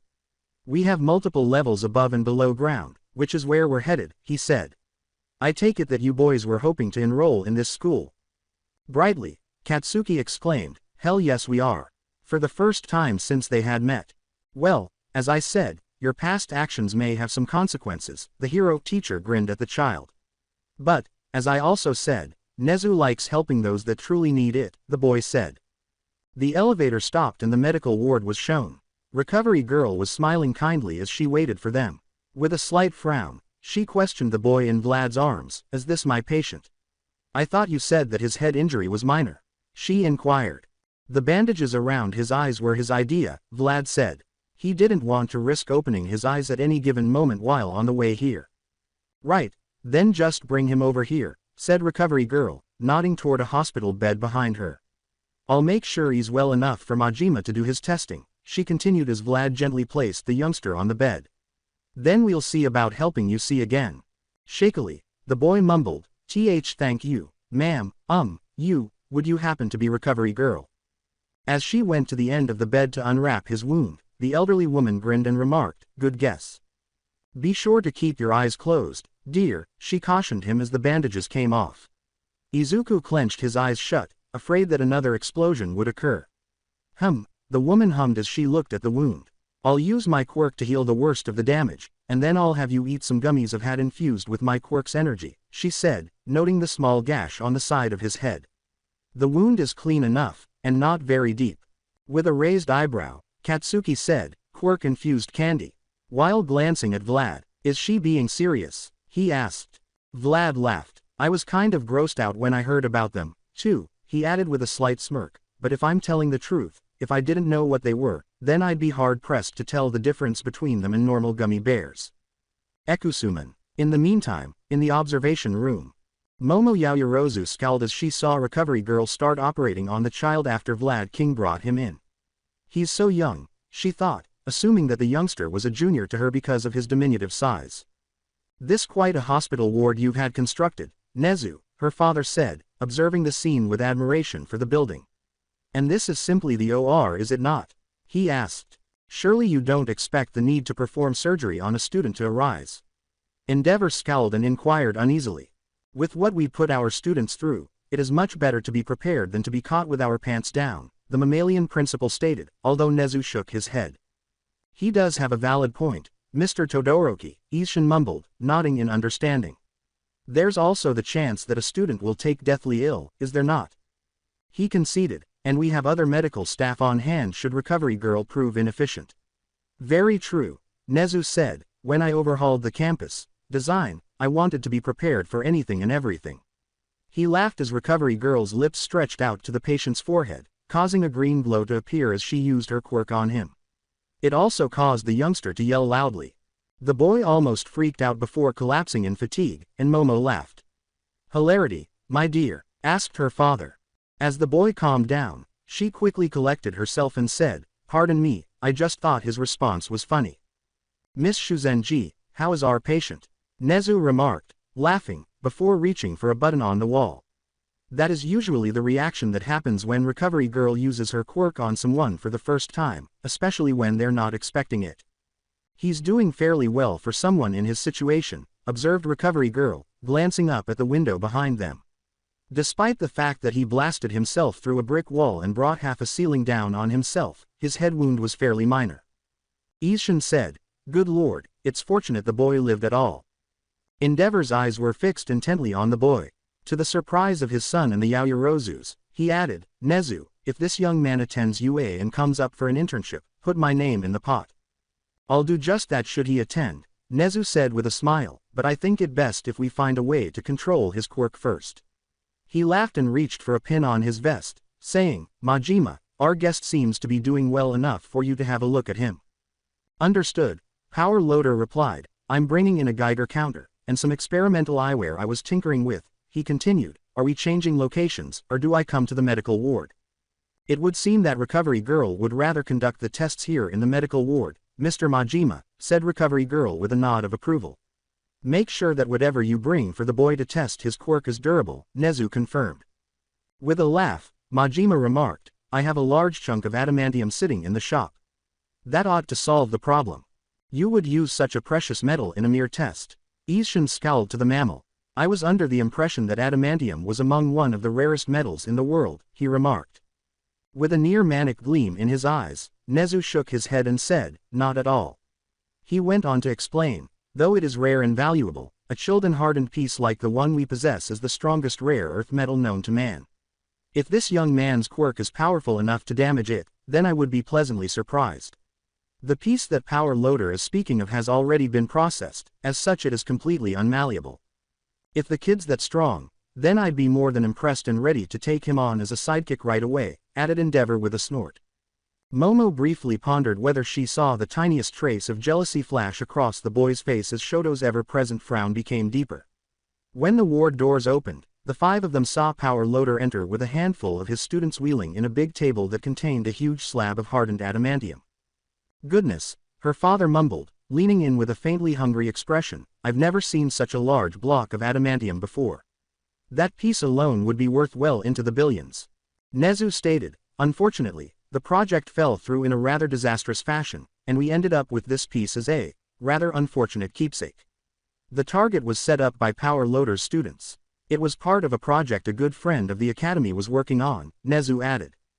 With the block of adamantium positioned at the end of the medical ward, a good 30 feet from the young man's position, Power Loader was escorting his students out of the line of fire just as Momo wanted to inquire further about what kind of project would require such a large amount of the precious metal. He was assisted to his feet and led into the middle of the room by Vlad and the pale blonde boy who had entered with the child. Ekusuman, alongside Izuku, from a location to his right, he heard Power Loader say, "All right now, Mr. Midoriya, I've got all my instruments set up to get a reading on the energy of this quirk of yours." He explained, "What we're going to do is have Vlad line you up with your target and have him remove your blindfold," which caused the boy to jump. "Ah, now don't worry," Power Loader said, likely having witnessed the boy's jump. "This room is secure, and the target itself is made of hardened adamantium. You won't be harming anything in here unless your optic blast is radioactive." The man turned to the youngster and said, "Izuku, I'm going to take off your blindfold now, so keep your eyes closed, all right?" Vlad tossed next to him. "I highly doubt that it is," he muttered. Izuku gave a shaky nod. Yes, sir." The child stumbled as he felt the guy removing the wrap from his eyes, which made him squeeze them tightly. Someone patted his back on his left, and Katsuki remarked, "You got this, nerd." Power Loader said, "Vlad, make sure he's lined up just right. We don't want any ricochets." "Bu but isn't metal reflective," Izuku said, shivering. The man replied, "All right, Izuku, you're all lined up," and Vlad remained silent as he felt his hand on the back of his head, pulling it into place. "Open your eyes just a crack and," Vlad continued, but Izuku followed his instructions, and a beam of crimson energy burst from his eyes. Vlad recoiled slightly as the blast struck his palm, but he managed to hold on and steady the youngster as the beam pierced the medical ward and struck the adamantium block squarely. "Any sign of radiation?" Vlad said, glancing over at Power Loader while Izuku continued to stare at the metal block. Before pulling a gadget out of his pocket, the man laughed and shook his head, saying, "Not a bit." He then remarked to the youngster, "Okay, that's taken care of, now we need to figure out how much energy these beams have. Open those eyes wide, kid. Let's see what you can really do." Recovery Girl warned him, "Just don't break my hospital." After a brief pause, the boy opened his eyes completely. Izuku was leaning forward, trying to support himself as the beams grew, but Vlad moaned as the push against his hand increased. The block of adamantium at the end of the room was starting to crumble. When Power Loader noticed it, he was stunned and yelled, "Close your eyes." As his energy reader beeped, Izuku did it right away. Izuku put his hands over his eyes and said, "See, can I have my blindfold back, please?" As he sensed that his eyes were being wrapped. "Thank you. Anytime," Katsuki said. "What can you tell us?" Vlad had strode over to Power Loader in the interim. "It's, man oh man." Power Loader shook his head and laughed, "This kid's got some serious power behind his eyes." He revealed the readings he had just taken to Recovery Girl and Vlad. If that was the full force of his quirk, then he's got the power of nuclear power plant behind him. He said. When Vlad saw the figures, his eyes widened and he exclaimed, "Majima, what's this reading?" Vlad jogged out, back in a flash. Majima replied, 2 gigawatts, Vlad, before turning to face the door. "I think I have just the thing for it, too," he said. Ekusuman. In the meantime, in the observation room. With wide eyes, Momo gazed down at the boy with the green hair and said, "Father, did I mishear Power Loader, or?" "No, my dear, I don't believe you did," Ishin answered, his eyes wide as before. 2 gigawatts, how can he contain such power? He said. "Amazing," Endeavor said with a broad smile, "that kid's way more powerful than most seasoned pros." He shook his head. "Even you?" inquired Shoto. He grinned and said, "You would do well to keep an eye on him. With a little training, provided he's competent, the kid could easily put me on my back," he said, looking down at the lad. "Yes, the boy has great potential," Nezu stated regretfully, nodding in accord with both statements. "However, I think this boy will come to find his quirk is a double-edged sword." "What do you mean?" Shoto asked, glancing down at him. As you can see, the only way that young Mr. Midoriya can contain his power is by keeping his eyes tightly closed, Nezu said, gesturing to the youngster who was now being escorted back to the hospital bed by his companion. This means that, without some sort of containment, the boy. He's blind, Momo concluded regretfully. That is a harsh trade-off for such a powerful quirk. Nezu nodded to the girl and said, yes, Miss Yaoyorozu, turning back to look at the boy through the window. The world we live in can be both beautiful and ugly at the same time, but to never be able to see the two sides would be a horrible way to live one's life. He said, his voice laced with pity. I can only hope that whatever power Loader has in mind for the boy will work. He then turned back to the two parents of the teenagers and said, but I believe we've drifted away from the very reason we came down to this level. He smiled at Endeavor and Izshin. The principal smiled at Endeavor. I hardly had any doubts, Nezu, he remarked, cocking his head slightly toward the window. I even found someone I wouldn't mind taking on as a sidekick when the time comes. With a sigh, Izshin tucked his arms behind his back and said, my doubts are laid to rest that my daughter will be in quite capable hands here at UA. However, I noticed that there seems to be a dormitory here. I must admit that I'm uncomfortable with my daughter staying at such a place, he muttered. Momo disagreed, believing that she would feel better the sooner she left her father's home. I quite understand the uneasy you would feel, Nezu responded, but I assure you that our dormitories will separate the boys from the girls if that is your worry. Izshin nodded his head. I fear the influence certain students would have on her, he stated, while I'm quite sure that young Shoto here will conduct himself properly in front of a young lady as befits a young man from a prestigious family, I cannot be so sure that other students will do the same. Momo scowled, and she thought disgustingly, that means he wants to keep me under his thumb until he can marry me off. However, given that UA, she was confident that Nezu would reassure him that her future classmates would be quite respectable, was the best hero school in the nation. She wasn't let down either. Nezu pointed to the big white-haired man who was with the two boys in the medical ward and said, you can be sure that if there were any unruly students, they would quickly find themselves straightened out, or expelled from this school. He did expel his entire class this year, after all. While he may seem like a gentle giant, our Mr. Vlad King was trained in the military before becoming a professional hero, Nezu said with a broad, almost cynical smile. A thing like that made Momo seem shocked. Could a hero school instructor actually accomplish that? Knowing that saying anything out of character would mean more to her father later on, she pondered in silence. She was positive that he would at least speak to her later. Using the communications, Recovery Girl came up to them and said, Principal Nezu, I just got word that the boys' parents have arrived, adding that, based on what Aizawa has told me, they're pretty upset about this situation. Thank you, Ms. Shuzenji, Nezu replied with a nod, then turned back to face the two fathers. I'm sorry, but it seems that we will have to end things here, he said, gesturing toward the doors. I'm afraid it wouldn't do for my current students' studies to be disrupted by this young man's worried parents, he said compassionately. Not at all, the man answered with a fictitious understanding, but I thank you for humoring us. Izshin appeared happy that they could finally depart. Endeavor exhaled. We'll stop by the front office and sign the paperwork needed for the recommendation course, he added with a grin, and remember, if that boy attends UA, and comes up for an internship, I want my name at the top of the list. Ekusuman. After a little while, the Yaoyorozus. As they drove home, Momo sat opposite her father. As the father stared at her with stony eyes, she looked out the window and said, You conducted yourself decently today, my daughter. Momo turned to face him and shook her head, saying, Not well enough. She bent her head, knowing that he was about to chastise her.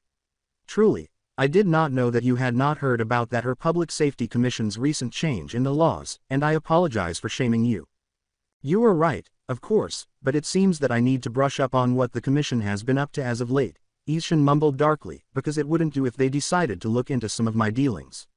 Izshin was delighted because she was demonstrating that she was aware of her shortcomings. Looking to divert his attention, she said, Speaking of dealings, Father, there won't be any trouble regarding that school, will there? I realize that it is in a rather bad neighborhood, but to know that there were such accusations concerning a school that our family sponsors, she probed. As she looked down at her lap, her father sneered and said, It is rather upsetting to know that one of my charities has been compromised, but he also said, But it will do nothing to our reputation. The family name will endure. He looked at her again and said, Though it would benefit you to learn when to hold your tongue better. You spoke out of turn quite a bit today, and it was highly inappropriate, he said harshly. Rest assured, father, it will not happen again, Momo murmured, a little shaky, and she had to bite her cheek to stop herself from yelling. See that it doesn't, she replied. I would not even be entertaining the idea of you attending this school had Endeavor not offered the sum he did for marriage to his son. As he looked out the window, to think that a man as lowly as him would seek my daughter's hand for his child is a disgusting thought, yet, I cannot deny that the rewards will be great. He returned his gaze to her as she straightened up, which reminds me, daughter, you should have worn something more fetching than those conservative clothes. For her, at least, Momo's outfit was more than suitable for the event they had gone to. Respectfully, father, we were visiting a school, and I will not have a mere animal questioning my dress should he find it inappropriate. She stated with an air of superiority, and my future husband seems to care very little for any manner of dress. While his daughter shuddered at the thought, Ishin nodded in agreement. True, the boy doesn't seem attracted to you in any way as I remember your clothing showed a fair amount of skin when we were introduced to the boy, he remarked, recalling that it had been a humiliating circumstance for her in many ways. I'll have to ask Endeavor if the boy is even interested in women the next time we chat. He raised his fist, which brings me to the next topic I would like to broach with you, the dormitories that you will be staying in. I'm sure they'll be comfortable enough, Momo shrugged. Comfort is something that I am unconcerned with, daughter, the man replied sternly. The fact that you will be out of my house and getting involved with potentially bad influences on your behavior, however, is. He looked at her in a way that reminded him of assault. Your earlier offenses aside, should you not conduct yourself properly after a certain amount of time, then I will pull you from the school, damn whatever that fool, Endeavor, thinks. I swear that you won't be disappointed in my actions, father, Momo murmured, bowing her head and wiping her eyes. I will conduct myself as befits a member of our family. Ishin sighed and turned back to the passing buildings and streets outside his window. You had better, he said, warning her, I do not give many chances in regards to buffoonery. But living in those god-forsaken dorms will give you an opportunity to become closer with your betrothed. He said slowly, his gaze returning to her once more, I do expect an heir from you within a year of your marriage, and that will likely not happen if that lowly boy doesn't develop an interest in you at some point. Every word that came out of his mouth made her skin crawl. Of course, father, she said. As I told you, I won't disappoint you. Good, Ishin said, leaning back and interlacing his fingers. Aside from your grades and getting the Todoroki boy's attention, I don't expect much else from you. His words hurt her more than any physical attack, but it would be best to put on a good showing during the renowned UA Sports Festival. You could very well become our company's marketing face, he thought. Ekusuman. With Shoto and Endeavor, known for his lack of tolerance, Endeavor's patience was wearing thin when he had the opportunity to talk to his son about his fiancée on the way home. You realize that I paid a ridiculous amount to have that girl as your betrothed, Shoto, the guy growled. The least you could have done was pay attention to her rather than sulking the entire time. Since his father told him he was engaged, Shoto hasn't even glanced at the girl. He was so enraged at the time that before he could stop himself, his left side had flared to life. Behind his monotonous voice, the youngster whispered darkly, and why should I? I want nothing to do with you, so what makes you think that I'd go along with anything you had in mind for me? He said. You want to attend UA to become a hero, don't you? Endeavor scowled at his son. I've told you before, Shoto, you are my masterpiece, and I created you so that you could not only replace me, but also so that you could knock that smiling idiot off his golden perch. Endeavor grinned approvingly and added, you may not want anything to do with me, but you will accomplish my goals. With ice building on his right side, Shoto scowled at him. And I refuse to put anyone through what you did to Mom. He said, whipping his head around as a quick punch slammed him across the face. Shoto sat down, wiped blood from his cut lip, and scowled at the man. As the man in front of him sat back, the child remarked, and there it is, the kind of many you really are. Endeavor hissed at the youngster, say what you want, boy, adding, you'll realize that all I'm doing is for your future sooner or later. Shoto was quiet for the rest of the ride home. Ekusuman. Back in the UA, Nezu encountered Aizawa outside the elevator as he was making his way to the school's surface levels. Shota, the animal asked, I thought that you were keeping our new guests company. I don't like dealing with hysterical or angry women, the shabby man moaned, shivering at the thought. As it happens, I was met with both. As he emerged, Nezu laughed and inquired inquisitively, "Ah, am I to take it that Mr. Midoriya's parents are of the same gender?" He sighed. "No, that's not what I meant," he replied. "I mean the kid's mother was blubbering like a wounded whale, and the blonde kid's mother was yowling like a cat getting baptized. I do apologize for putting you through this." Then, Nezu replied, his chuckle becoming into a full laugh. "Though I'm not sure what they have to be upset about," he continued, looking at the man with curiosity. "Did you not tell them that the boys are unharmed?" he asked. As the principal continued to laugh, he moaned once more. "I tried, but the mother of the kid that Vlad was helping is nearly inconsolable," he said, shaking his head in frustration. "I swear, it wouldn't surprise me to find out if she had a quirk that made her eyes into water spouts, she was crying that much. And the other one was even worse because she has mouth on her that makes Vlad seem like an amateur when it comes to swearing," he said. "The only reason I think that she didn't outright attack me is because her husband had a hold of her. But, Mr. Aizawa, it's rather rude that you've left them alone all this time," he said gently, "because they might think we're heartless if we leave them alone for too long." Nezu nodded in understanding. "I never said that I left them alone," Aizawa said as he closed his eyes. "That buffoon is here, and he was kind enough to take over for me while I came to inform you." "All Might here?" Nezu asked, looking up at him. "I was wondering when he would finally accept my proposal to teach here." Nezu grinned. The weary-looking man moaned, "Well, I don't know, nor do I care why he's here," adding, "All I care about is getting this complete fiasco over with." Nezu was anxious to meet with the boys' families to reassure them of the children's safety, so they moved more quickly down the corridor. Naturally, he heard rising voices as they reached the lounge, but they were laughing because, when he opened the door, he saw that Toshinori Yagi, a tall, slender man, was entertaining the two families with tales from his days working with All Might. But the man paused in the middle of his statement as the door opened and he saw the principal. "Ah, Nezu," he said with a joyful smile, "I was wondering when you would get here." He exclaimed, "We've been having quite the time." "So I've heard," Nezu responded with a sympathetic smile, "and thank you for keeping these lovely people company for me," before he turned to speak to the families. It would be difficult to fail to identify which woman was the mother of both of them. The resemblances were striking. "I apologize for keeping you all waiting as long as I have, but I had to make sure your boys were comfortable and well taken care of before leaving them to Recovery Girl." With a worried expression on her face, the woman Nezu assumed to be Midoriya's mother came forward. "My son is all right, isn't he?" she questioned, wringing her hands together as tears welled up in her eyes. "I was told that his quirk came in, and that he destroyed half of the school because it." "An exaggeration if ever I heard one, madam," Nezu replied. "I've already heard from the man that brought him in, and he also happens to be one of my finest teachers," she was assured. "When your son's quirk activated, he merely pulverized a bathroom and an exterior wall of the school."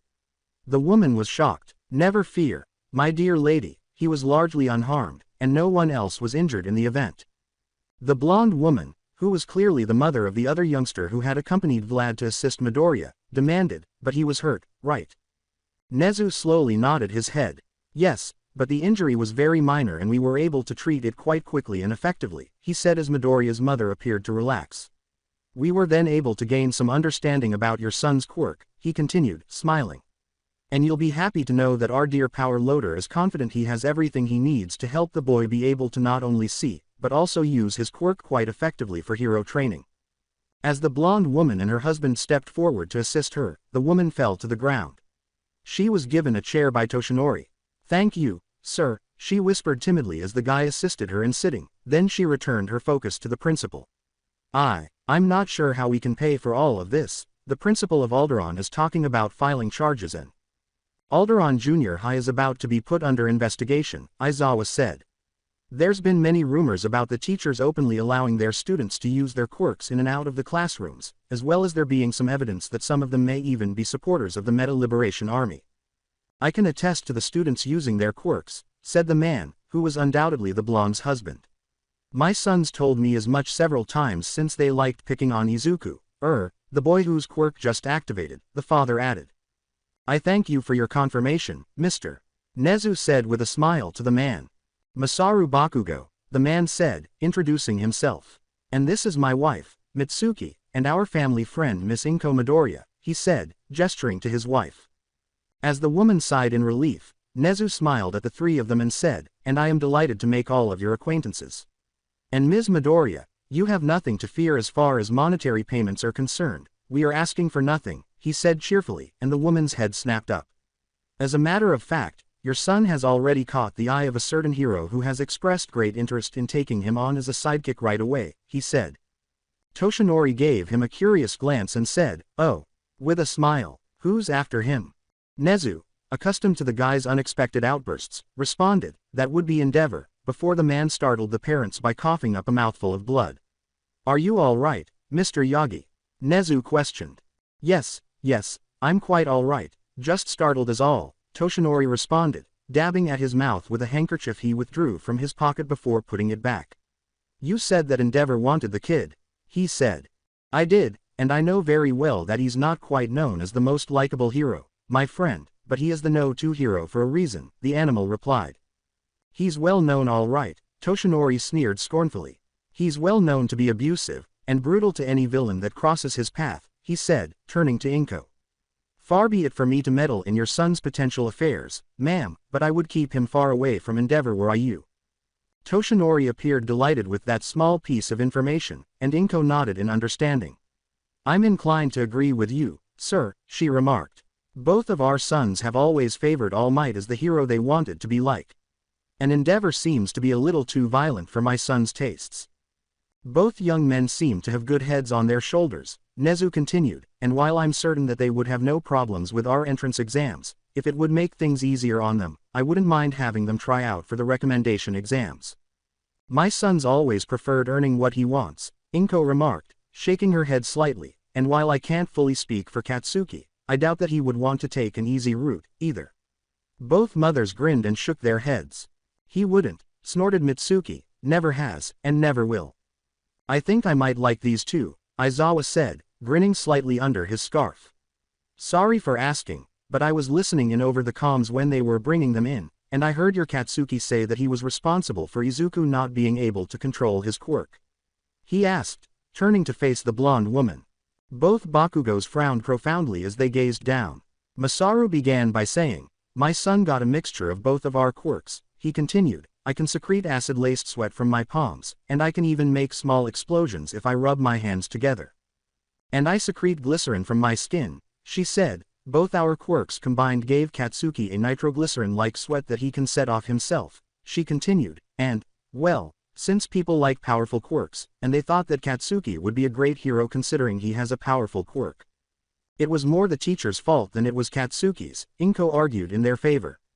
"Katsuki's rather proud of what he can do, and since the teachers encouraged his behavior, he was influenced into using his quirk a lot on others.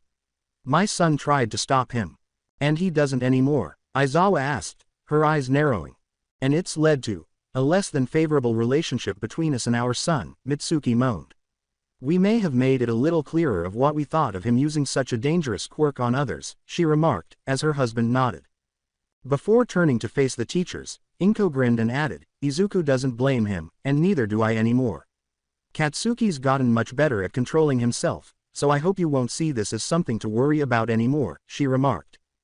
"On the contrary," Nezu stated, turning to face Aizawa, "I look forward to a troubled student like your son," he clarified, adding, "and I will definitely look forward to both of them entering this school once Power Loader is done helping Izuku."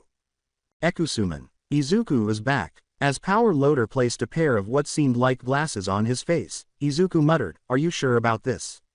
as he gripped the blindfold in front of him like a safety blanket. With a simple laugh, Power Loader replied, "Sure, I'm sure. I made these beauties out of some ruby quartz I had lying around the shop, and I know for a fact that they'll be able to contain your optic blast," as he moved away. "Okay, kiddo, try opening your eyes." Is there anything that might get destroyed in front of me?" Izuku asked after hesitating. "No, dear, everything's fine," Recovery Girl laughed and said to the lad, "Go ahead and open your eyes." Izuku opened his eyes gradually and noticed that his surroundings had turned red. He turned to face his companion and the two adults standing next to him, saying, I can see. And you don't look like such a nerd anymore." Katsuki grinned at him. The support course teacher replied, "But at least you won't be blowing the tops off of any mountains for a while." Power Loader laughed, "These will have to do for now, but I can whip up a visor for combat use, as well as something to wear while you're trying to sleep. Thank you so much for helping me, Izuku remarked to the teacher and nurse, his shoulders sagging with relief. I was so scared that I'd be blind because of this. You families are probably more worried than they should be, the recovery girl remarked, grinning and patting his knee. Not while we're around, sweetie, she continued. Now, since you can see again, why don't you make your way to the ground floor? As recovery girl escorted Izuku and Katsuki to the lounge, where their parents were waiting for them, Izuku was in awe of the hallways. Katsuki's eyebrows were twitching as he watched his friend. Could you please not nerd out for once? He shouted angrily as the lad kept darting from wall to wall like a hummingbird. The lad exclaimed joyfully, this is UA. The school we've been dreaming about since we were kids. Izuku just turned around and smiled at him, asking, how are you not?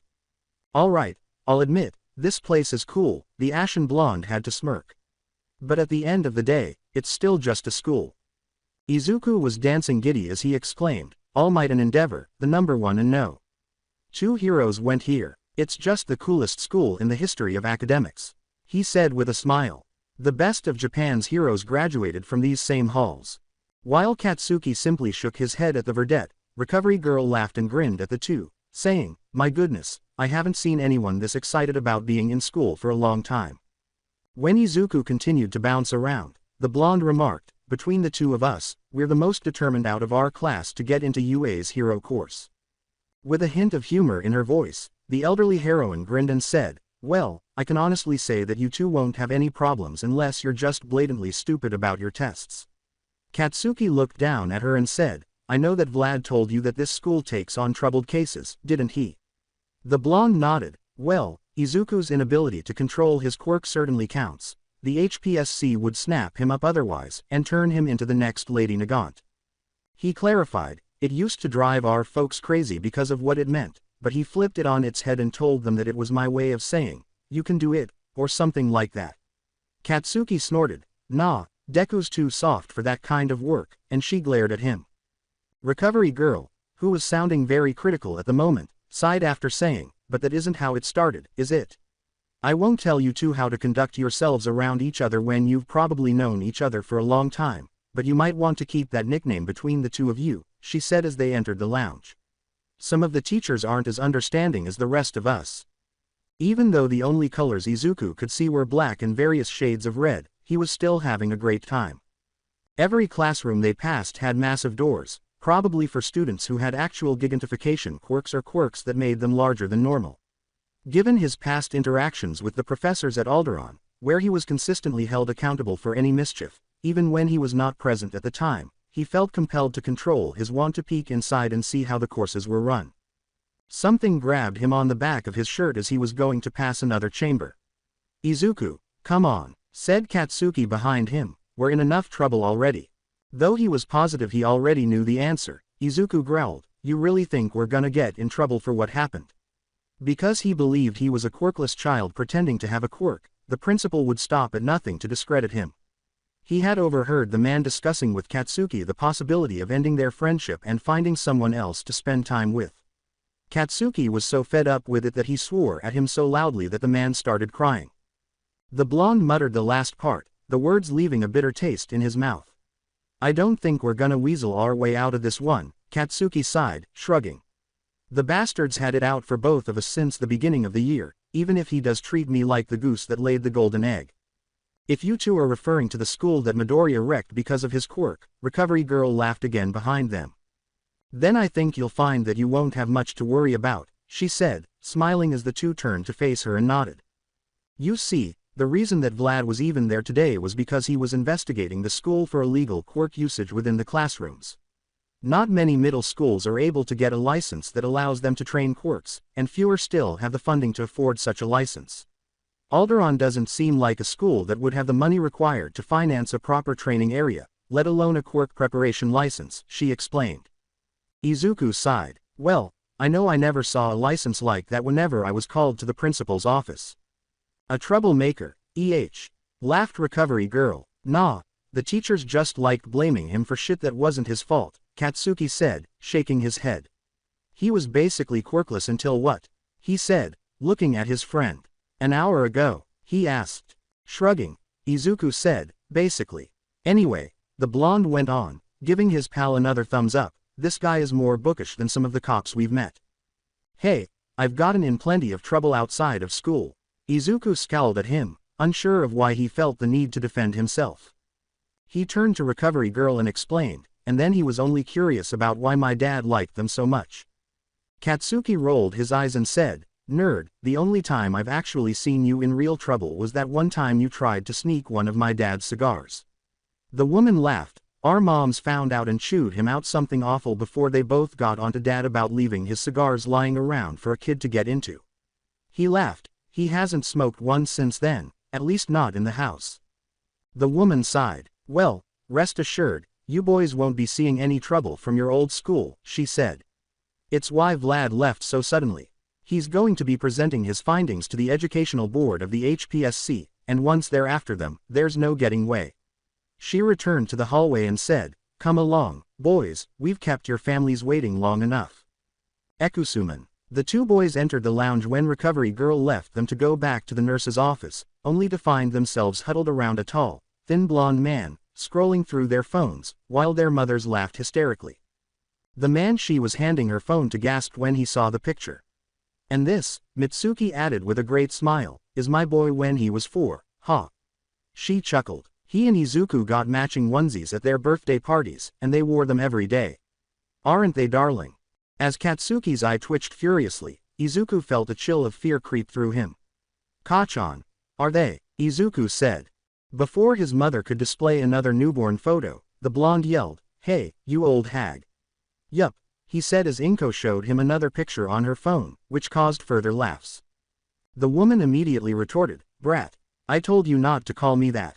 Least of all in public. The blonde turned on his pal and said, I thought you deleted all of them. If you keep showing off those damned pictures, I'll call you whatever the hell I want to. So they had backups. Sue me, Izuku yelled as he stalled back, just as he was abruptly dragged forward by an invisible force. Ack. Inko cried out, my baby. After using her quirk on the boy's clothing to drag him to her like a laundry bag. Then, with bone-crushing force, she pulled him into her arms. Even Aizawa recoiled at Inko's abrupt transformation from a proud to a blubbering mother. I was so worried about you when I got the call from the school. Were you hurt? Did they treat you all right? Oh, my baby. Izuku was being embraced so tightly that he was becoming blue in the face the entire time. Kachan, help, he whispered. The woman was crying uncontrollably, and Katsuki yelled at her, Auntie, you gonna choke him like that? One stream of tears was even striking the blonde man in the face. However, Katsuki's yell quickly pulled her out of it, allowing her kid to take a much-needed breath. She told the blonde man, oh, dear, sorry about that, and offered him a handkerchief from her purse. I get so emotional that I can't help myself. The man simply laughed while wiping his face. Oh, not to worry, Ms. Midoriya, he said amiably, I wouldn't be in the position I am if I couldn't handle a little bit of moisture. He gave her back the cloth and gestured to the now shaded teenager. But I can see that power loader was able to solve the little problem your son was reported to have. Oh, my, you're right, his mother exclaimed as she observed the boy's new sunglasses. Those actually look quite nice on you, sweetie. She then pulled out her phone and took a picture of him before he could object. She dreamily said, oh, this will make you such a lady killer. The one thing she loved more than her son was the thought of having grandchildren. Izuku was currently too breathless to give the picture much thought. He was more focused on the principal because the animal was sitting across from a disheveled man who had a gray scarf around his neck. I'm glad to see you doing so well after seeing the condition you were in earlier, young man, he smiled lightly. Allow me to introduce myself, Izuku blurted out, your UA's principal, Nezu, before his mouth was clamped shut by his brain. I'm sorry, I didn't mean to. Nezu just laughed at the boy's frantic state. There's no need to apologize, Mr. Midoriya, the creature replied. Your mother has already told us that you have a sharp mind, and often take highly detailed notes on heroes and their quirks. He smiled at the child. I think I feel honored that you would even know about me at all when so few know who actually runs this school, or try to forget that their children are under the care of an animal. Now then, the headmaster said, I would like to know a few things about your history with Alderaan Junior High, if you would be so kind. Stepping forward, Katsuki asked, What do you want to know? Nezu grinned at the young man. Oh, the usual, my boy, he replied, how the teachers treated you, your experiences in the classrooms, and how often the students used their quirks. After exchanging glances for a while, the blond boy nodded to him. They went on to provide a lengthy and thorough account of their experience as Alderaan students, including how Izuku was handled because his quirk had just recently appeared. And because Katsuki's quirk was so strong, he was given special attention. And you've both experienced this sort of treatment during your time there? Nezu asked after a few minutes. Well, yeah, they thought I was quirkless, Izuku said with a nod, shaking his head. It was only natural that they treated me differently. The hell it was, Katsuki complained. Looking at the principal, he told the verdette, there were plenty of kids that you could beat down even if they used their quirks. He also pointed out that he always detested the way they would try to kiss my ass every day, as if doing so would make them famous or something. Aizawa scowled behind his scarf and said, most schools nowadays will try to promote the fact that famous heroes were taught there, shaking his head and glaring at Toshinori as the man winced. All Might makes it no small secret where he trained to become a hero, and then there's Endeavor, the No. 2 hero, who also graduated from this school, he shrugged, adding, it has its uses since we have plenty of funds to conduct our classes, he said. Which makes me believe that the principal of Alderaan is guilty of more than just allowing students to use their quirks in the classroom. Nezu sighed, I can't wait for Vlad to get more information on them so that I can take them apart. The animal said, a threatening glimmer in its beady black eyes. The blond man gestured toward the boys and added, I think it's only right to let the boy know that he's caught the eye of a hero. Toshinori shuddered slightly. Nezu, about what we were talking about earlier. He asked. Izuku turned to face him and mumbled, really? With embarrassment. I did. Nezu gave a nod. Indeed you did, my young friend, and then nodded. However, I doubt that you will be pleased with who it was that witnessed your show of power in the medical ward. Someone was watching us. Katsuki scowled. Yes, Nezu said, I know that it was rather rude, but the two men and their children wanted to see how we handled situations like Mr. Midoriya's, he continued. However, one of them took quite a shine to you after seeing how your optic blast was able to damage a solid piece of adamantium. Sputtered, he's that strong. Toshinori said.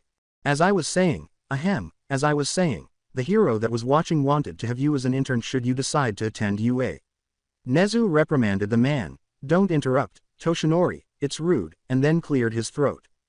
With an elbow, Katsuki said to his pal, hey, see if he'd take me on, too. Izuku laughed and pushed him aside, looking back at the mammal from where he was shaded. Come on, he said, who was it that was interested? Endeavor. The two youngsters turned quite pale as soon as the man's name was spoken. For example, not a fan, Toshinori laughed. The ashen blonde shook his head and said, my quirk is way more dangerous than his Hellflame quirk and that's me being careful, but he never hesitates to use deadly force. Katsuki sat back and questioned, do you know how many fatalities that guy has? Izuku nodded. He's also been reported to be abusive towards others. The kid replied, he doesn't have a lot of fans like All Might does because he comes off as cold and menacing even to the people he saves. Izuku nodded his head, I'm honored, but I'd have to say no. Katsuki abruptly said, but we do want to come to UA. Izuku nodded angrily at his side. It's been our dream since we were kids. That makes me exceedingly happy, boys, Nezu replied with a broad smile, but I think that first the two of you will need a little training. Glancing at the rodent, Aizawa said, that's blatant favoritism. Nezu nodded. Unfortunately, Mr. Yagi here is a very good personal trainer, as well as a personal assistant to All Might himself. And I think that you would benefit greatly from the experience, Toshinori. When was the last time you trained someone? Nezu said, looking at the blonde sitting near the window. And it would go against UA morals if we offered you early training, Nezu said. Aizawa has a point about the favoritism thing, Toshinori said with a laugh, glancing at the principal. But are you sure about this? He added. Nezu grinned. And it would be if you were working for UA, the animal replied. However, I don't recall having someone by your name on my extensive list of employees. Nezu grinned and pointed to Izuku, and while I see that the young man is fit for someone his age, he could do with a little improvement, and I believe that Mr. Bakugo wouldn't mind a little training himself. Izuku just blew up their school. No offense, son, Masaru stood and exclaimed, gesturing to the guys, wait, hold on. None taken, Uncle, answered Izuku hesitantly. Ahem, it's fine if you want the boys trained up a little before trying out for your exams, Masaru said. But how are they supposed to graduate? It'll take us months to find a different school for them to enroll in, especially since I'm sure Izuku's records have plenty of black marks on them thanks to that puffed-up money-hungry S.O.B. of a teacher. The man looked at Aizawa. Well, if that's what you're worried about, he replied, while UA doesn't have any junior high schools, it does have an online course for those grades for certain students that are homeschooled. He smiled for the first time. If these two want to skip all of the courses and go straight to the graduation exams, they should have no problems. Which would free up their remaining time to train their bodies, and for young Mr. Midoriya to gain some much-needed experience with his quirk, Nezu said as the blonde man laughed. If the two of you would like, I can have the tests brought up on a couple of our computers in just a few minutes. Then you two will be free of your junior high shackles, and be well on your way to getting into a fine hero school. What do you say? Looking at the blonde beside him, Izuku scowled and asked, What do you think, Kachan? I say we go for it, Katsuki replied. Not like we're gonna get a better offer than this, and you need to get a handle on those eyes of yours. We'll do it, Izuku said with a smile as he turned to face the principal. Ekusuman, Yaoyorozu estate a few days later. Momo Yaoyorozu had a rather boring life at home. Since the girl didn't need anything, it's possible that her father's frequent reminders that her life was far more opulent than many others were accurate. She had meals worthy of Michelin-starred restaurants, maids at her disposal, and closets stuffed so full of clothing that she outgrew most of it before she could even try it on. However, as previously mentioned, it was boring. Momo felt like she was in a cage, especially since her father was treating her like a valuable breeding mare. Her frequent shopping trips were the only times she was able to leave the house. When she was a teenager, she went out so frequently that her father stopped asking her where she was going. This implied that she could only be free from him while she was using his funds, which she was aware he monitored. That very day, she was arranging one of these excursions and was en route to her father's office to inform him of her departure out of courtesy. She approached the enormous double doors that served as his private office after descending the stairs from her chamber. When she noticed a visitor seated in front of her father, she remarked, Father, without even knocking, I wanted to. Oh. Pardon me, Father, I had no idea you were entertaining company today. She exclaimed. Considering that she had just interrupted him during a meeting, the man appeared to be in a better mood than she would have anticipated. He asked, Are you going out? While grinning at her, Think nothing of it, daughter, he answered cheerfully. This was a rather surprising visit.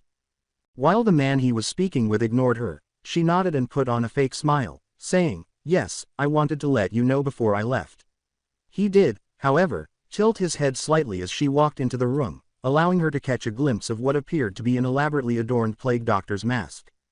Her dad nodded. Just be safe, dear, there's been a rise in villain activity throughout this area since All Might returned, he grumbled. One would think that with him in the area, the scum would stay where it belongs. Sorry for bothering you, sir, she murmured to the visitor before closing the door and leaving them alone. Indeed, father, she responded as she turned to go. She felt as though she had recently been around someone repulsive, and she shivered outside the door. And this is why you should call me in advance for these meetings, Ishin said to the man across from him, while reclining comfortably in his chair. My daughter is aware that I deal with less than savory businesses, but I would prefer that she be kept in the dark about many of those business deals.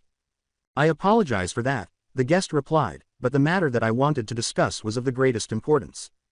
I have a feeling that it has something to do with Japan's #1 trained monkey. Ishin groaned and intertwined his fingers, alluding to All Might's return to the city. Do you need safer routes for your trigger transportation? With a sigh, the guest said, Maybe, but that is something I believe I have a solution to for a later date. He took out a manila folder from his coat and handed it to the man, saying, Something that I think will turn this heroic society on its head. His eyes widened as he opened the folder and started to go through everything. Ishin frowned and remarked, Chisaki, I'm not sure I'm fond of this idea of yours. He put the folder away. It has merit, my boy, but is there no way to get around the extraction of the materials? As Ishin returned the folder to him, the now named Chisaki shrugged and said, My quirk allows me to repair whatever damage the extraction process produces, adding, what I really need is a better way to refine the product. The product itself has been tested, and it works, Yaoyorozu. He said to the man, think about it. A drug that erases a person's quirk. He flourished and added, there are people out there that would pay several fortunes for something like this. I agree with you, Ishin replied, but the fact that you have to harvest the materials from. He raised his eyebrows. I can look for someone that can help you with the refining process, but do not show these documents to me again, nor do I want to hear about the source, he stated, lest I lose my resolve, you understand. Chisaki replied, not everyone has the stomach for this sort of thing. He nodded, I do. As his voice hardened, he sighed and leaned forward, saying, indeed, I am on board with this new product, Chisaki, make no mistake of that. But if you are caught, he said, his eyes narrowing, not only will I cut ties with you, but I will do everything within my power to bury those severed ties, do you understand? I understand fully, Chisaki replied, nodding. It's nothing that I wouldn't do myself were the situations reversed, he continued, narrowing his eyes. You have a lovely daughter, after all. He leaned back in his chair and said, perhaps you would do me a favor by ending her, thinking out loud, that way I can produce a proper male heir to my business empire instead of waiting for her to produce a suitable male grandchild. Ishin grinned at him and said, don't try to threaten me, boy. She may be my daughter, and worth her own weight in gold, but don't think that you can use her against me. You truly are among the coldest people I've ever encountered, Chisaki snorted. Says the man that periodically tears apart a child, reminded him. As I said, all I care about is my portion of the profits, he continued while sitting back, and soon I will have the country's no-two hero in my back pocket through the union of our children, provided that little whelp even favors women. He started grinning, even though I don't care for the physical harm you must inflict, this drug may prove useful to me, and soon. Ekusuman. Dagoba Beach in Mustafar City. Izuku and Katsuki had no idea what they were getting into when they accepted the offer of instruction. Toshinori Yagi had turned into a nightmare after the graduation exams were completed and found to be competent. From the time they woke up until they went to bed, he meticulously planned out every minute of their days. To help them build muscle, he even created diet regimens for the two of them. But when their training started, exercise had only been the beginning. They had discovered the beach fully covered in trash on their first morning there. Old automobile parts, trash, and appliances were all buried in the sand. And now, they had 10 months to sanitize everything before the UA. There were entrance examinations. As they tried to move an ancient washing machine up the stairs to the rear of Toshinori's truck so it could be removed, Katsuki moaned, nerd, are you even lifting? The two of them. Of course I am. Izuku moaned in response, snapping, just watch your feet. With his chin resting on the rusted device, Katsuki moaned, how the fuck can I watch my goddamn feet when I can't see down past my fucking chin? After battling with the machine for a while, the two were able to raise it over the final step. As he sat down to rest, the blonde moaned, fucking hell. I've lifted weights that didn't feel this damned heavy. Knowing full well that they were fortunate to have the blonde man as their trainer, Izuku nodded in agreement and said, maybe we should have gone to a gym instead. With a note of humor in his voice. The ashen blonde exhaled, you can quit anytime you want, nerd, adding, I'm sticking with this shit to the end. The man approached them with water bottles. You're a fucking sadist, you know that, old man? Katsuki asked, looking up at him as he accepted the water. Well, I've been called worse than that, Toshinori remarked, laughing as he gave Izuku the other bottle. But I have to say that you boys are doing well. As the boys drank their water, he grinned and said, it's only been a week, and you've moved several tons of metal. We know, Izuku moaned, his arms trembling like soggy noodles. Even after Kachan's criticism, I've never felt so sore in my life. While Toshinori laughed, Katsuki yelled, I said I was fucking sorry, didn't I? Besides, I haven't used my quirk on anyone, not since. Toshinori let out a sigh. He had been told of the boy's previous relationship and the cause of Izuku's inability to control his quirk. And Katsuki's self-blame had only gotten worse after Izuku's quirk had finally gathered enough strength to reveal itself to the world. Even though his remorse seemed to be a motivating factor, Izuku no longer blamed him, if he ever did. The two resumed dragging the machine toward the truck after taking a few moments to rest and finish their water, and a man then handled it into the bed. This is the 5th load today, so after we take it to the scrap yard, what say we grab some food? Toshinori clasped his hands and shouted, all right boys, let's call that a day. Izuku asked his pal, what about you? With a weary nod, I could eat, he said. Mango habanero wings, Katsuki said fondly, nodding, I could eat a mountain of them. As Toshinori closed the tailgate, Izuku pulled a face and said, how can you eat something that's spicy? Those things practically melted my face of the first time you convinced me to try them. Katsuki grumbled, I told you to use the blue cheese dipping sauce, but no, you said you couldn't stand the smell. Izuku countered, not everyone likes blue cheese, Kachan, as they entered the car. You don't like it, do you? He asked, turning to face Toshinori. With a simple smile, the man said, I'm more of a ranch dressing kind of guy. Izuku pointed out, see. The second boy said, pussy. I'm not. By the time they pulled out of the parking lot and headed down the road toward the scrap yard, Toshinori was giggling uncontrollably. What did you say to me, boy? Enji Todoroki asked, his brow twitching fiercely as he looked down at his youngest son, who gave him a rebellious look in return. He saw a movement close to his father's wrist and said, go ahead and hit me. I said I'm not going. Shoto Todoroki sneered up at him, I already told you that I have no intention of marrying that girl, no matter what you do. Add another mark to match the other side, he said, pointing to the unsightly scar that adorned the left side of his face. The child's face twisted with rage as Enji's eyes narrowed and he said, I don't have to anything to you, boy, in a grim tone. I could have Ray moved into a different, stricter ward of the sanatorium, he said, letting it sink in for a moment. Now would you care to rethink your answer? You're a real bastard, you know that. Shoto crunched his fists. His father smiled at the youngster and said, only when you choose to disobey me, before pointing to his room and saying, now go get ready. It won't benefit us to be late. With a furious turn, Shoto went back to his room. His father had prepared a white suit and scarlet tie for him to wear. He knew it wouldn't help, but he was half tempted to wreck it out of anger. He would simply get a second one and force him to wear it. In an effort to finish the conference as soon as possible, he dressed fast. To help the two of them get to know one another, his father had set up a meeting with the Yaoyorozus in a modest eatery. Shoto, however, had no desire to make things simple. He refused to talk to her or her dad. If he could prevent it, he didn't even intend to look at them. His father shouted, Shoto, hurry it up. To him. With a groan, Shoto repositioned the necktie. It's better to leave a negative impression and end the farce sooner rather than later. Ekusuman. Illegal dumping grounds in Dagoba Municipal Beach Park.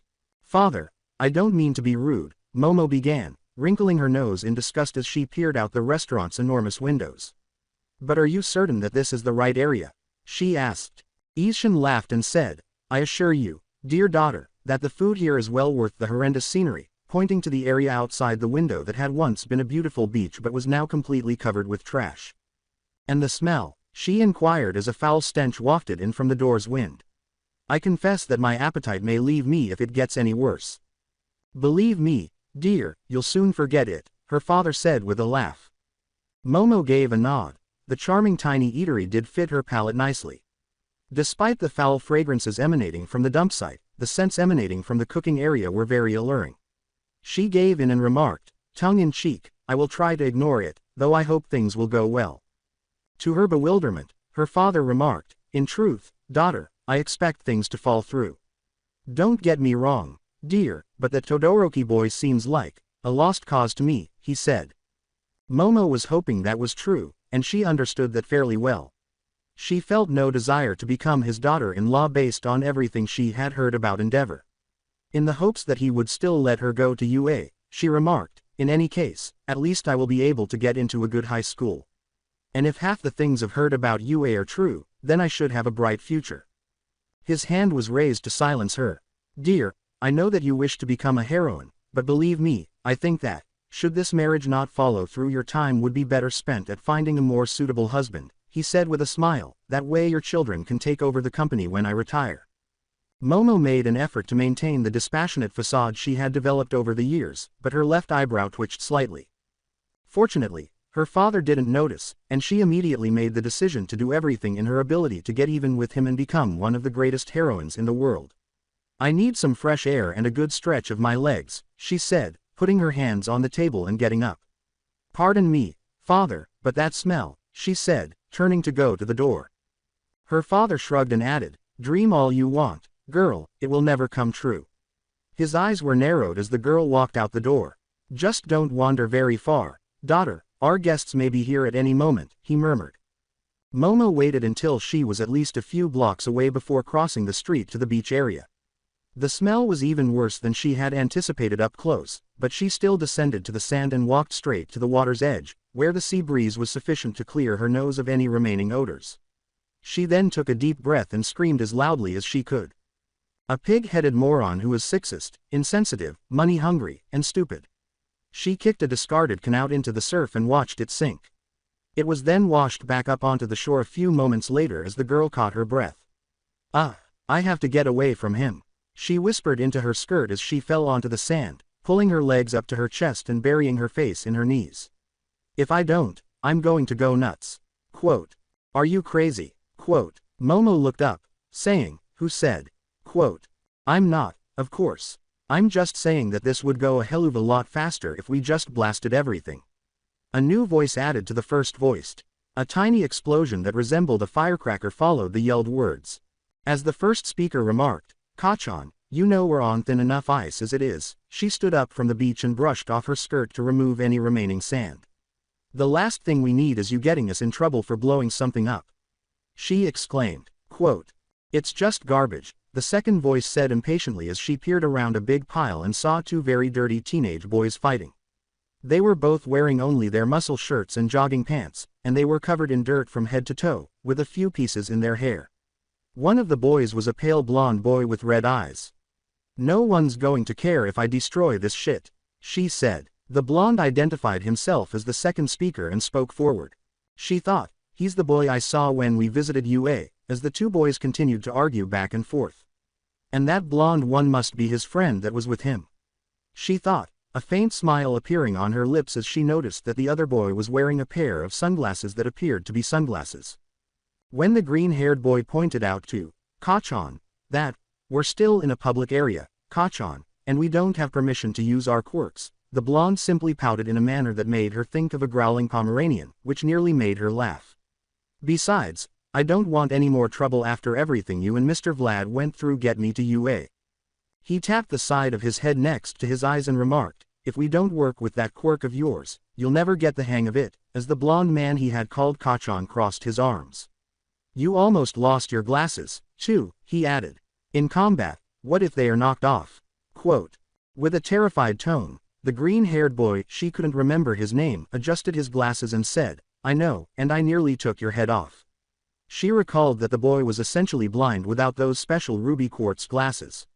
"Power Loader said that he was going to build something that I could wear to bed so I wouldn't blast anything if I woke up suddenly, like goggles, but I still have to move them out of the way to fire a blast. How about an item of support? I'm having a type bracer made that can store up my nitro sweat so I can let loose one huge monster blast from either arm without hurting myself," the blonde answered, extending his strong arms in response to the question. "You know that I can't fire off large-scale explosions without a lot of strain on my arms." "Yeah, but don't these already count?" the other lad said, gesturing to his glasses. "I mean, I can take them off and keep my eyes closed," he inquired. "But you can't know where to aim when you open them," the brunette said. "What you need is something like a visor, one that has a lenses that can open and close made out of that ruby stuff like your glasses."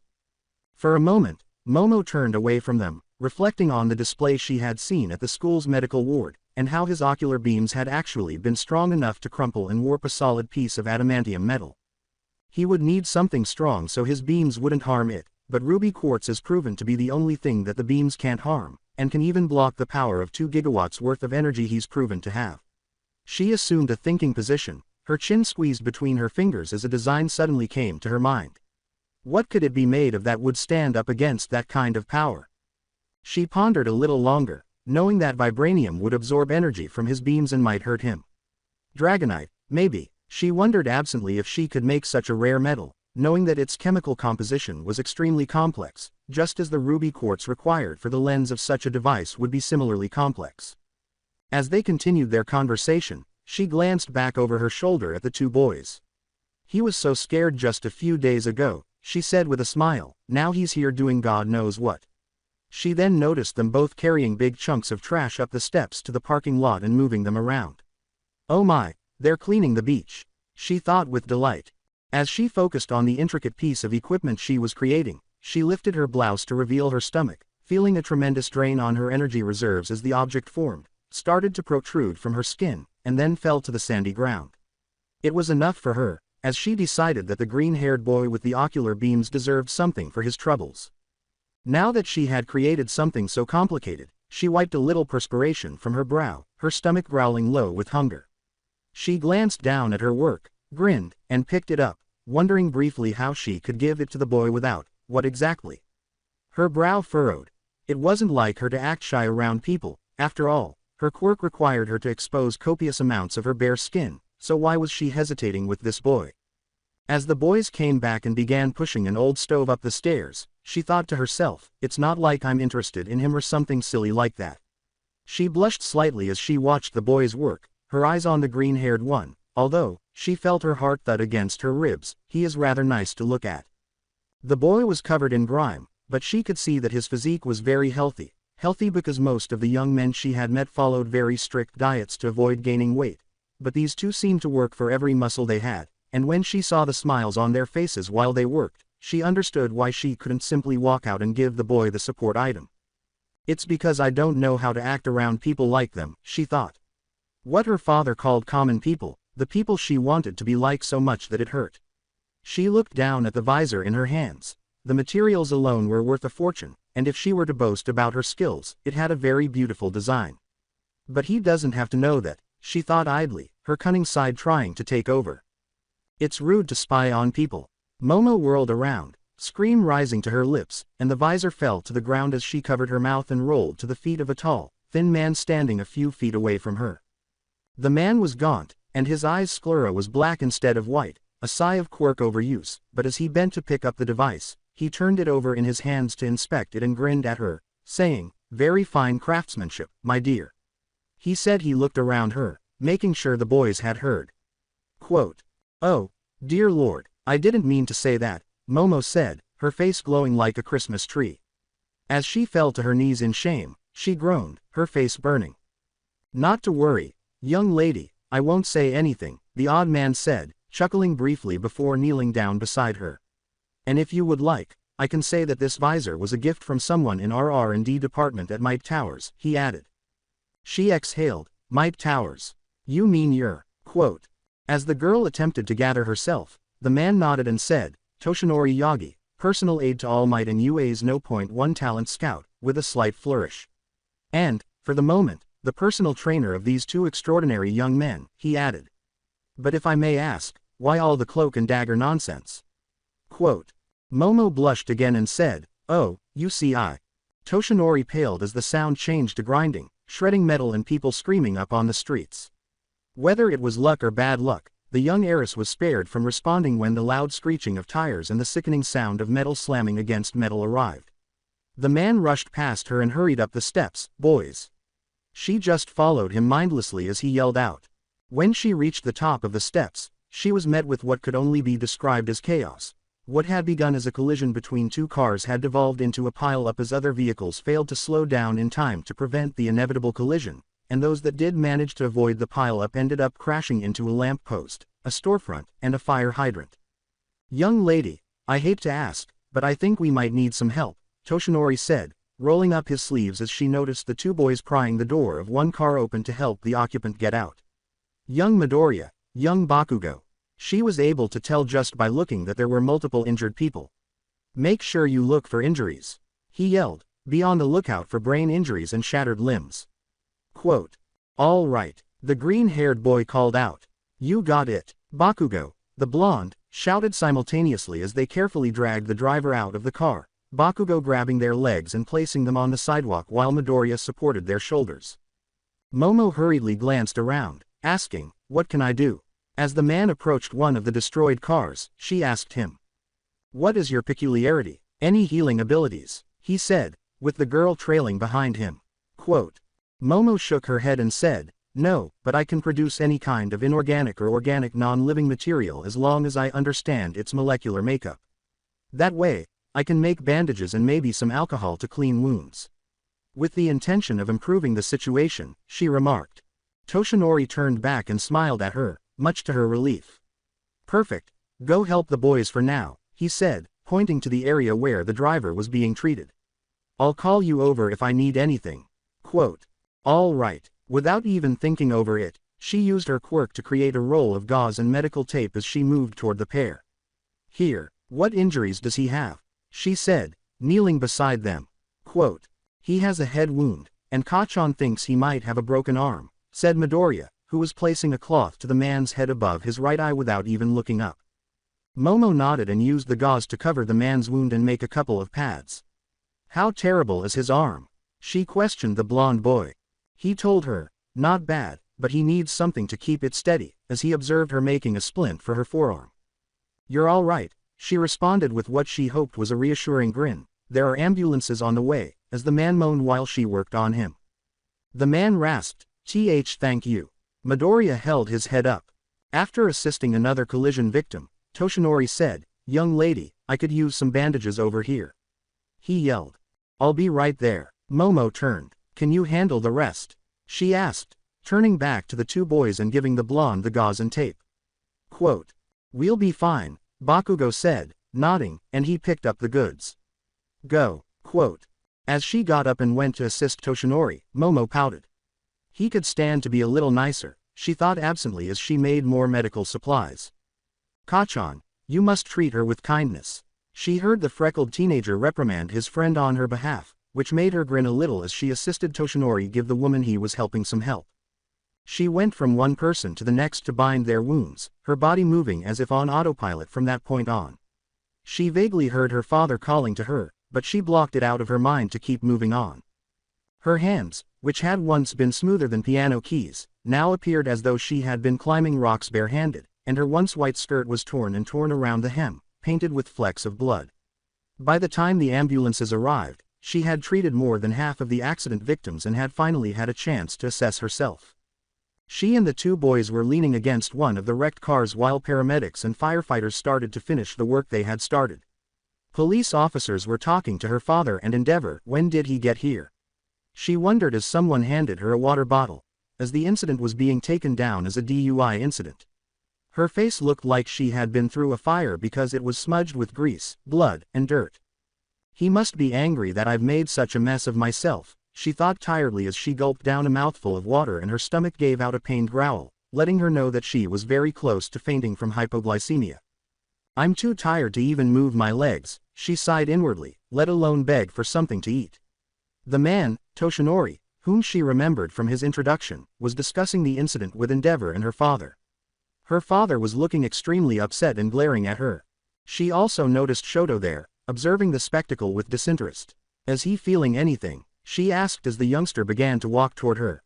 She thought he was complimenting her for her actions when he stopped a few feet away from her and remarked, I have to say that I'm impressed by all of this, but his expression was icy and heartless. It must have taken a lot to stage something like this, he said. Stage? Do you think this was staged? Momo said, her jaw dropping. She exhaled. What other reason could someone of your caliber have for reducing herself to such lowly duties?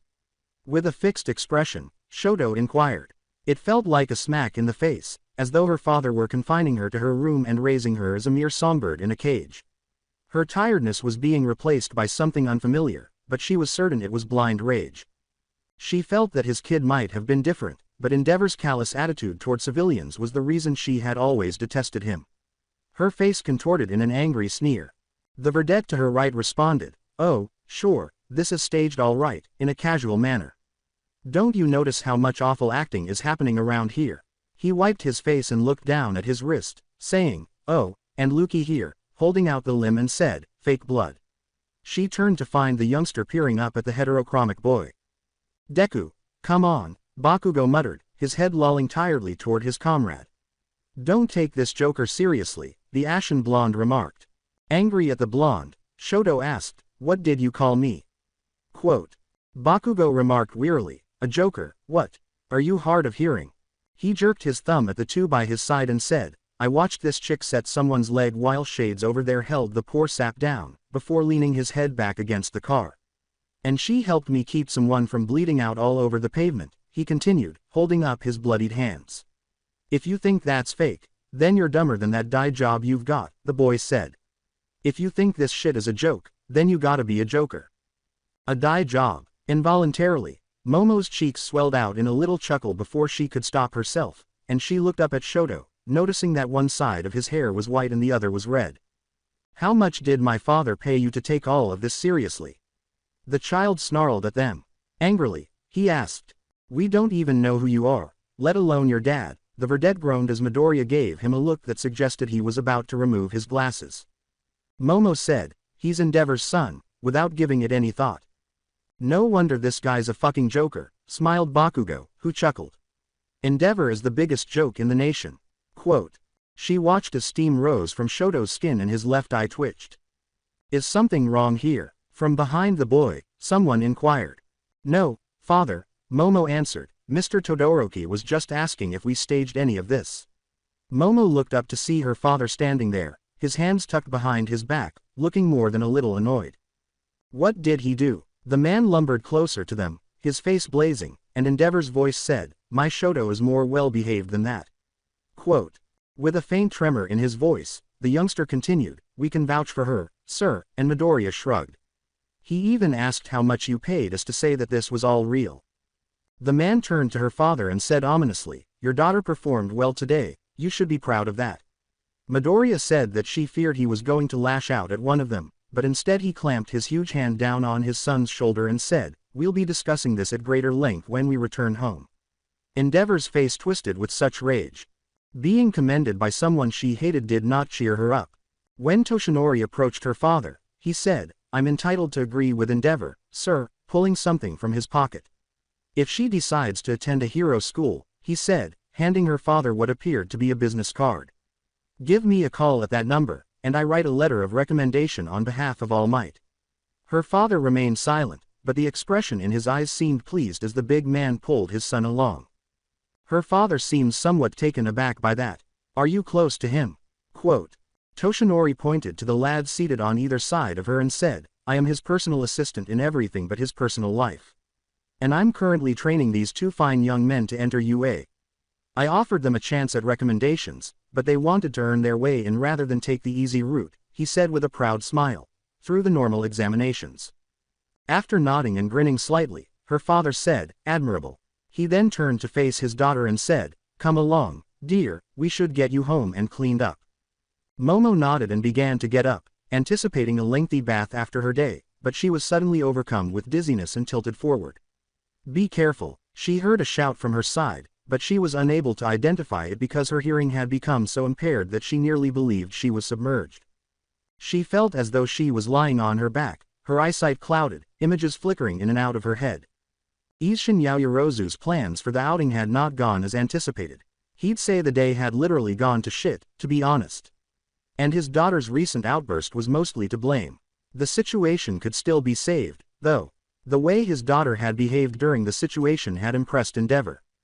His daughter had won the no-2 hero over despite his son's unfounded charges, and she even appeared to be proud of her. As her image was now featured on the morning papers and news channels with the two boys and the guy who had assisted during the traffic accident, she had also greatly increased the popularity of their family name.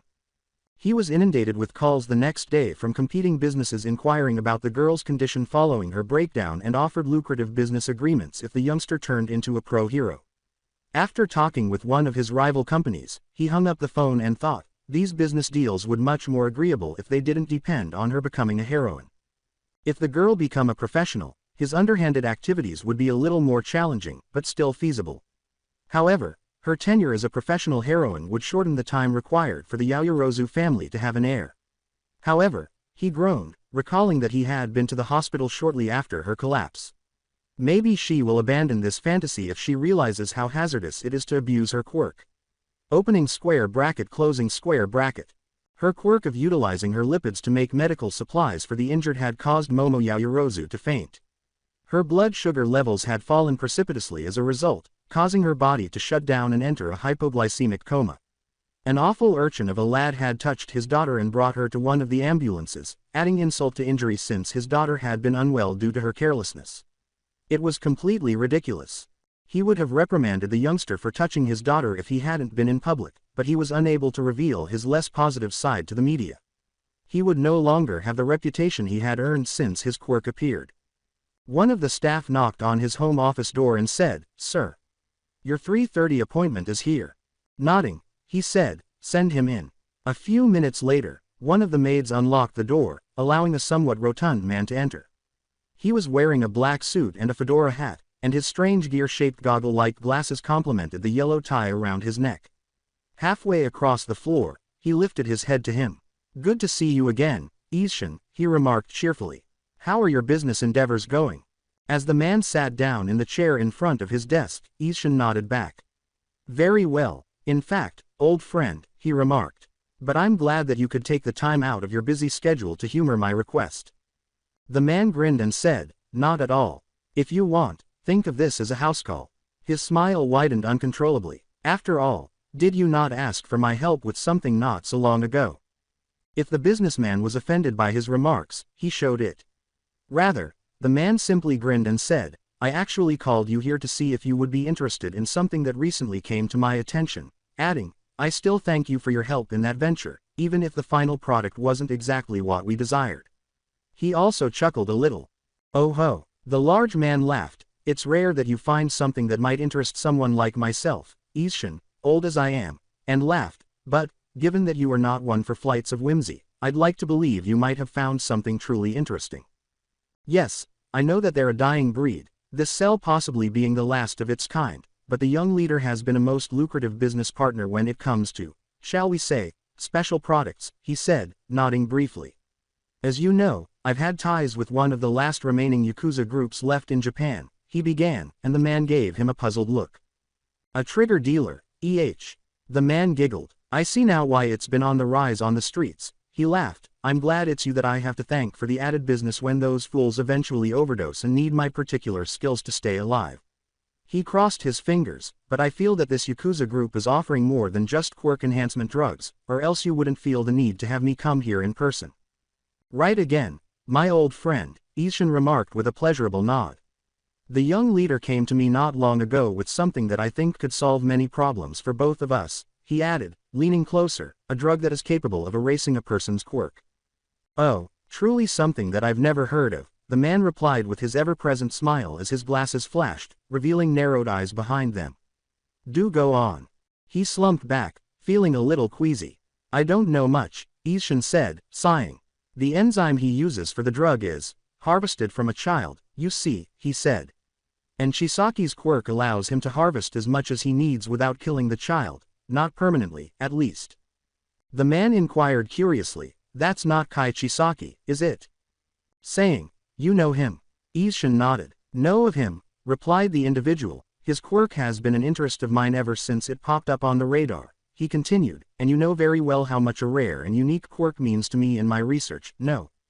Ishin nodded and explained, "That's why I came to you with this situation. I don't like this man, Dr. Garaki," he said, shaking his head contemptuously. "In truth, I despise him. His predecessor was far better to deal with than he is." He made a dismissive gesture, saying, "Bah, I don't want to bore you with the details, but this new drug seems like something worth investing in, provided," he looked at the man, "that you think you can perfect the drug into making the effects permanent. I won't lie and say that this doesn't interest me, Mr. Yaoyorozu, but there are risks that involve myself and my benefactor. However, in this case, I believe the potential payoff may be worth it," the now named Garaki said, chuckling deeply. He then sat back to lace his fingers together. "I think it will be, old friend," Ishin replied. "As you know, if a drug like that existed, then there would be a need for a cure of a sorts for those that have been affected by the drug.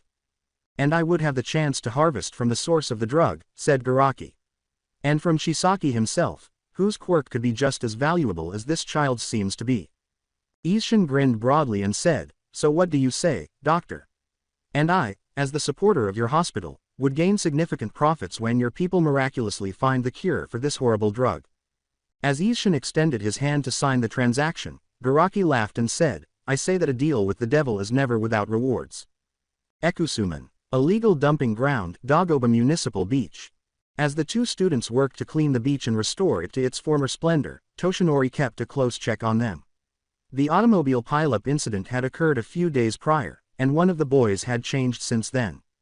No matter what, Izuku Midoriya was a boy who always wore his heart on his sleeve. For Toshinori, there were two things that were certain. The first was that the boy had been impacted by the experience. After the incident, he spent an hour with the families to ensure that everyone was taken care of after he had taken the boys home. Izuku had been in the restroom for a while, and when his aunt came to check on him, she discovered him frantically cleaning his hands. When they asked him, he replied, "The blood won't come off." The scene that the blonde man had encountered while dealing with new heroes when they eventually got their hands dirty was not unfamiliar. They'd managed to calm him down and persuade him that his hands were no longer bloody, but it had taken some effort. The second was considerably more difficult to handle. Toshinori was positive that whatever was on the boys' thoughts at the time was directly related to the third person they were rescuing. Toshinori laughed and mumbled, "Ah, to be young," while the boys were completing the loading of his vehicle. It was almost their designated quitting time, he noticed when he looked at his watch. "All right, boys, let's drop this load off and call it a day." When Izuku and Katsuki heard his call, they practically passed out. He laughed and asked, "Ah, am I working you boys too hard?" As they both moaned and Katsuki summoned the strength to give him the finger. "Well, why don't I treat you two to dinner? I think you've earned that much at least." The pale blonde moaned, "I want hot wings, not burgers or pizzas this time." As he stumbled to his feet, Izuku moaned next to him, "You can have the hot wings, I'll take barbecue." As they piled into his pickup, Toshinori grinned as it sparked yet another quarrel between them. The blonde had the window seat, while Izuku, who was the smaller of the two, was in the center. Since Katsuki was constantly practicing, Izuku was making more progress than his companion, but both of them were already starting to show signs of improvement. Izuku was also somewhat of a beanpole, even if his previous regimen kept him somewhat fit. Progress was progress, though. Toshinori decided to broach the topic of the youngster's recent conduct by saying, "Izuku, my boy," as he turned on the vehicle and started the journey. "Is there something troubling you?" he questioned. "I've noticed that you've been thinking quite a bit lately, more than usual I mean." Izuku blushed as she stared at him, thus confirming the man's thoughts. His companion glared at him, saying, "Oh, don't give me that fucking look, nerd, you know it's true." Katsuki delivered the final blow, saying, "He's been hung up on that ponytailed girl since she passed out on us." While the boy raged, Toshinori simply laughed. As the boy kept blushing, the man added, "Young Midoriya, there's nothing to be ashamed of. She was a pretty young lady." The youngster said, "It's not that," and he shook his head. "I'm worried about her," he acknowledged, somewhat embarrassed. "Mom works at the hospital she was taken to, and she says that she still hasn't woken up." Toshinori pointed out that, they haven't woken her up because she overused her quirk, and then he gestured to himself. "You don't want her to end up looking like me, do you?" he questioned, gleefully. As previously said, Toshinori was a tall, skeletal, skinny guy with black sclera, a glaring indication that he had exploited his quirk beyond what his body could handle.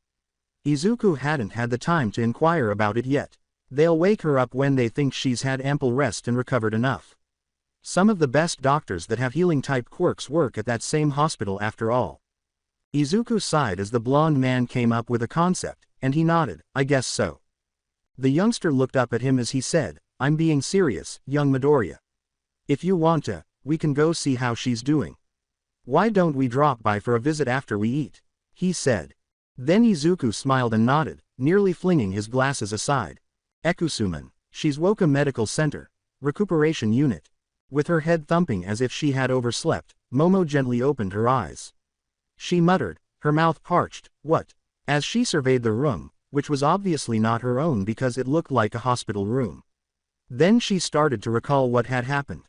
The accident, using her quirk to help the injured and utilizing it so much that she blacked out. "Oh, father is going to kill me for this," she moaned as she leaned back against the pillow, unsure of how to defend herself. The heiress of the Yaoyorozu family passed out in the street from quirk exhaustion, covered in blood and street grime. Most likely, he would lock her in her room and discard the key. She was startled out of her reverie when the door to her room opened and she saw a rather small nurse with green hair that reached her chin and was secured in a bun behind her head. As the girl entered the room, she gave her a bright grin and said, "I'm so glad to see you awake, dear," as she started to check the girl's vitals and the IV going to her arm. "I have some standard questions I need to ask," she added. "May I have your name and date of birth?" "I'm Momo Yaoyorozu, and I was born on the 23rd of September of the year 2XXX. She smiled and said, and the last thing I remember was passing out after helping with a vehicle pileup. Good, there doesn't seem to be any defects with your memory, the nurse said, smiling at her, who appeared to be familiar for some reason. You were in a hypoglycemic coma for 2 days, she said, the news shocking her. There's no need to worry, my dear, your sclera haven't been damaged due to overusing your quirk, but it was very close, Miss Yaoyorozu. Thankful that she had escaped such a situation, Momo worried her lip, fearing that her father would become even more irate with her. Has my father, she said softly, trailing off. Momo's cheeks started to flush a little as the nurse said, I doubt that you have to worry, as if she could read her thoughts. You've been labeled as quite the young heroine, my dear. She sat on the edge of her bed and said, the news hasn't stopped talking about the beautiful young woman that worked herself nearly to death in the middle of a car crash. And several of the people involved in that crash have asked about you, wishing you well. She pointed to the table next to her bed, where a few slightly wilted vases of flowers were placed. She had a surge of joy at the sight. Before getting up to clean the room and assist her in sitting up, the nurse added, I don't think anyone could feel displeased with you right now, dear. With regret, the girl thought, you don't know my father. The nurse reached over and squeezed her hand reassuringly, as if she could read her thoughts again. She was grateful for the gesture. A familiar head of blonde hair protruded from the door after another knock. As he entered the room, Toshinori Yagi said with evident joy, ah, my, you've woken up. A man behind him yelled. Izuku, dear, we can see you back there, the nurse exclaimed with a laugh, as a shaky mop of green-black hair trembled behind the tall blonde. Momo was thrilled to see the same lad she had seen at UA and nearly met at the beach emerge hesitantly from behind the man with a bouquet of her favorite flower, daffodils. She could see that his cheeks were almost blindingly red, even in comparison to the ruby quartz of his glasses, and that he was shaking like a phone set to blonde. The man appeared to feel sorry for the youngster and moved forward.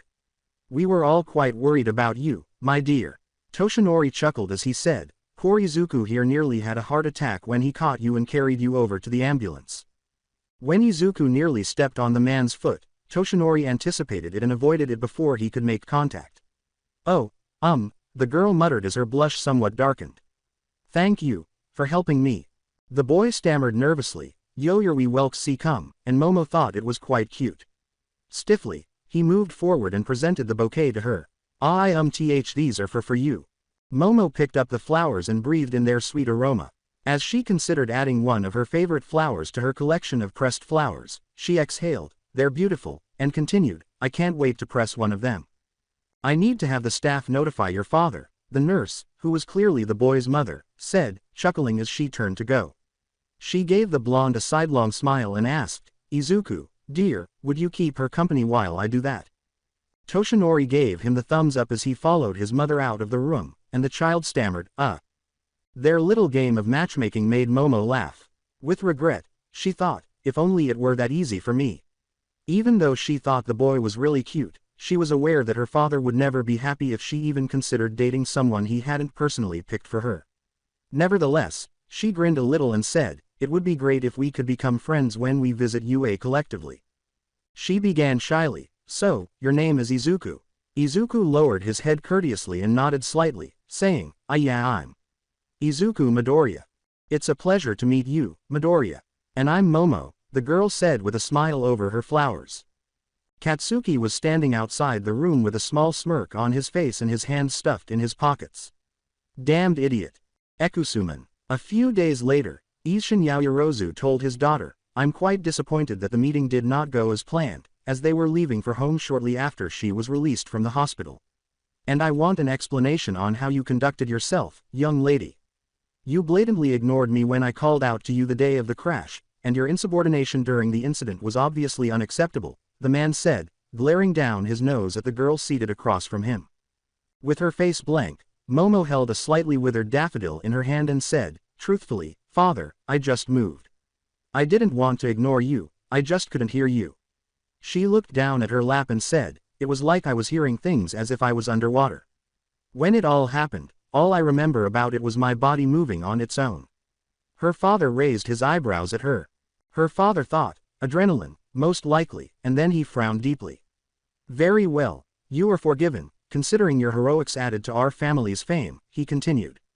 Now let us speak of the Todoroki boy and his accusations toward us. Momo agreed and said, I don't think I've ever felt more insulted in all of my life, recalling the boy's question about whether her family had put the whole incident on stage like a play. I know how you feel, my dear, her father said, nodding in understanding. The boy has fallen in my graces, and I attempted to have the engagement broken off, he replied darkly, and her eyes showed the slightest trace of emotion as she heard him say that, but she smothered them when he waved his hand dismissively. However, the boy's father doubled the money promised upon your marriage, so I could not refuse him, he said, oblivious to the tear in the girl's eyes.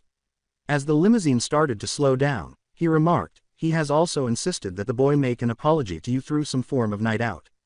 In essence, he has arranged for the two of you to go on a date. I'm not sure I can resist the urge to slap him, Momo said, assuming her most dignified stance. It's one thing to be paranoid, but to think that we would sink so low as to staging such a horrendous accident, she said candidly. Yes, I know, but you must remain patient, her dad replied. Remember, this is just as much for your benefit as it is the family's. I know, father, and I will do my level best to remain civil with him, Momo said, tongue in cheek, before leaning on her hand and gazing out the window. But it will take restraint. He will most likely attempt to rile me again. Momo gave her father her best closed-eye smile in response to his attempt to gaslight her. Indeed, but Endeavor has ensured that he will not attempt to shame our family name again, the guy laughed. The boy's defiance has cost him quite a bit. As he spoke, Momo's eyes furrowed. Endeavor must have beaten him, she thought, keeping silent. She was becoming increasingly resentful of the Todoroki family in general. If I become a member of this family, how will he treat me? Opening square bracket closing square bracket. Endeavor will not lay a hand on you, daughter of mine, promised her father, who must have caught something in her face as he leaned forward. We both need you hale and healthy to produce our family's heirs, and if he harms you in any way, shape, or form, I have all that I need to destroy him. At least that delighted Momo, who nodded, as you say, father. Good, now, on to something a tad more enjoyable, he stated while the girl was staring at him, as you will still be attending UA under not only Endeavor's endorsements but also All Might's as well. The man was mildly amused when Momo exclaimed, All Might. Pardon me, father, but when and how did that happen? The man laughed. That man, the blonde fellow that was helping with the accident, was actually All Might's top agent for his company, he said, and not a day later I received a call from Nezu stating that All Might had signed on your recommendation forms under Toshinori Yagi's suggestion. Joy filled her chest and her heart started to swell. The girl thought cheerfully, though it didn't seem that he'd given Izuku the visor. Toshinori was the man at the beach during the accident, and at the hospital the other day. She was a little disappointed that she hadn't had a chance to see how the boy would look with the piece of support gear on, but maybe. She took what delight she could and shook her head. Her father could not deny her admission to UA as All Might was also supporting her, since the heroic society and the rest of the world would now be watching her to see what she might achieve.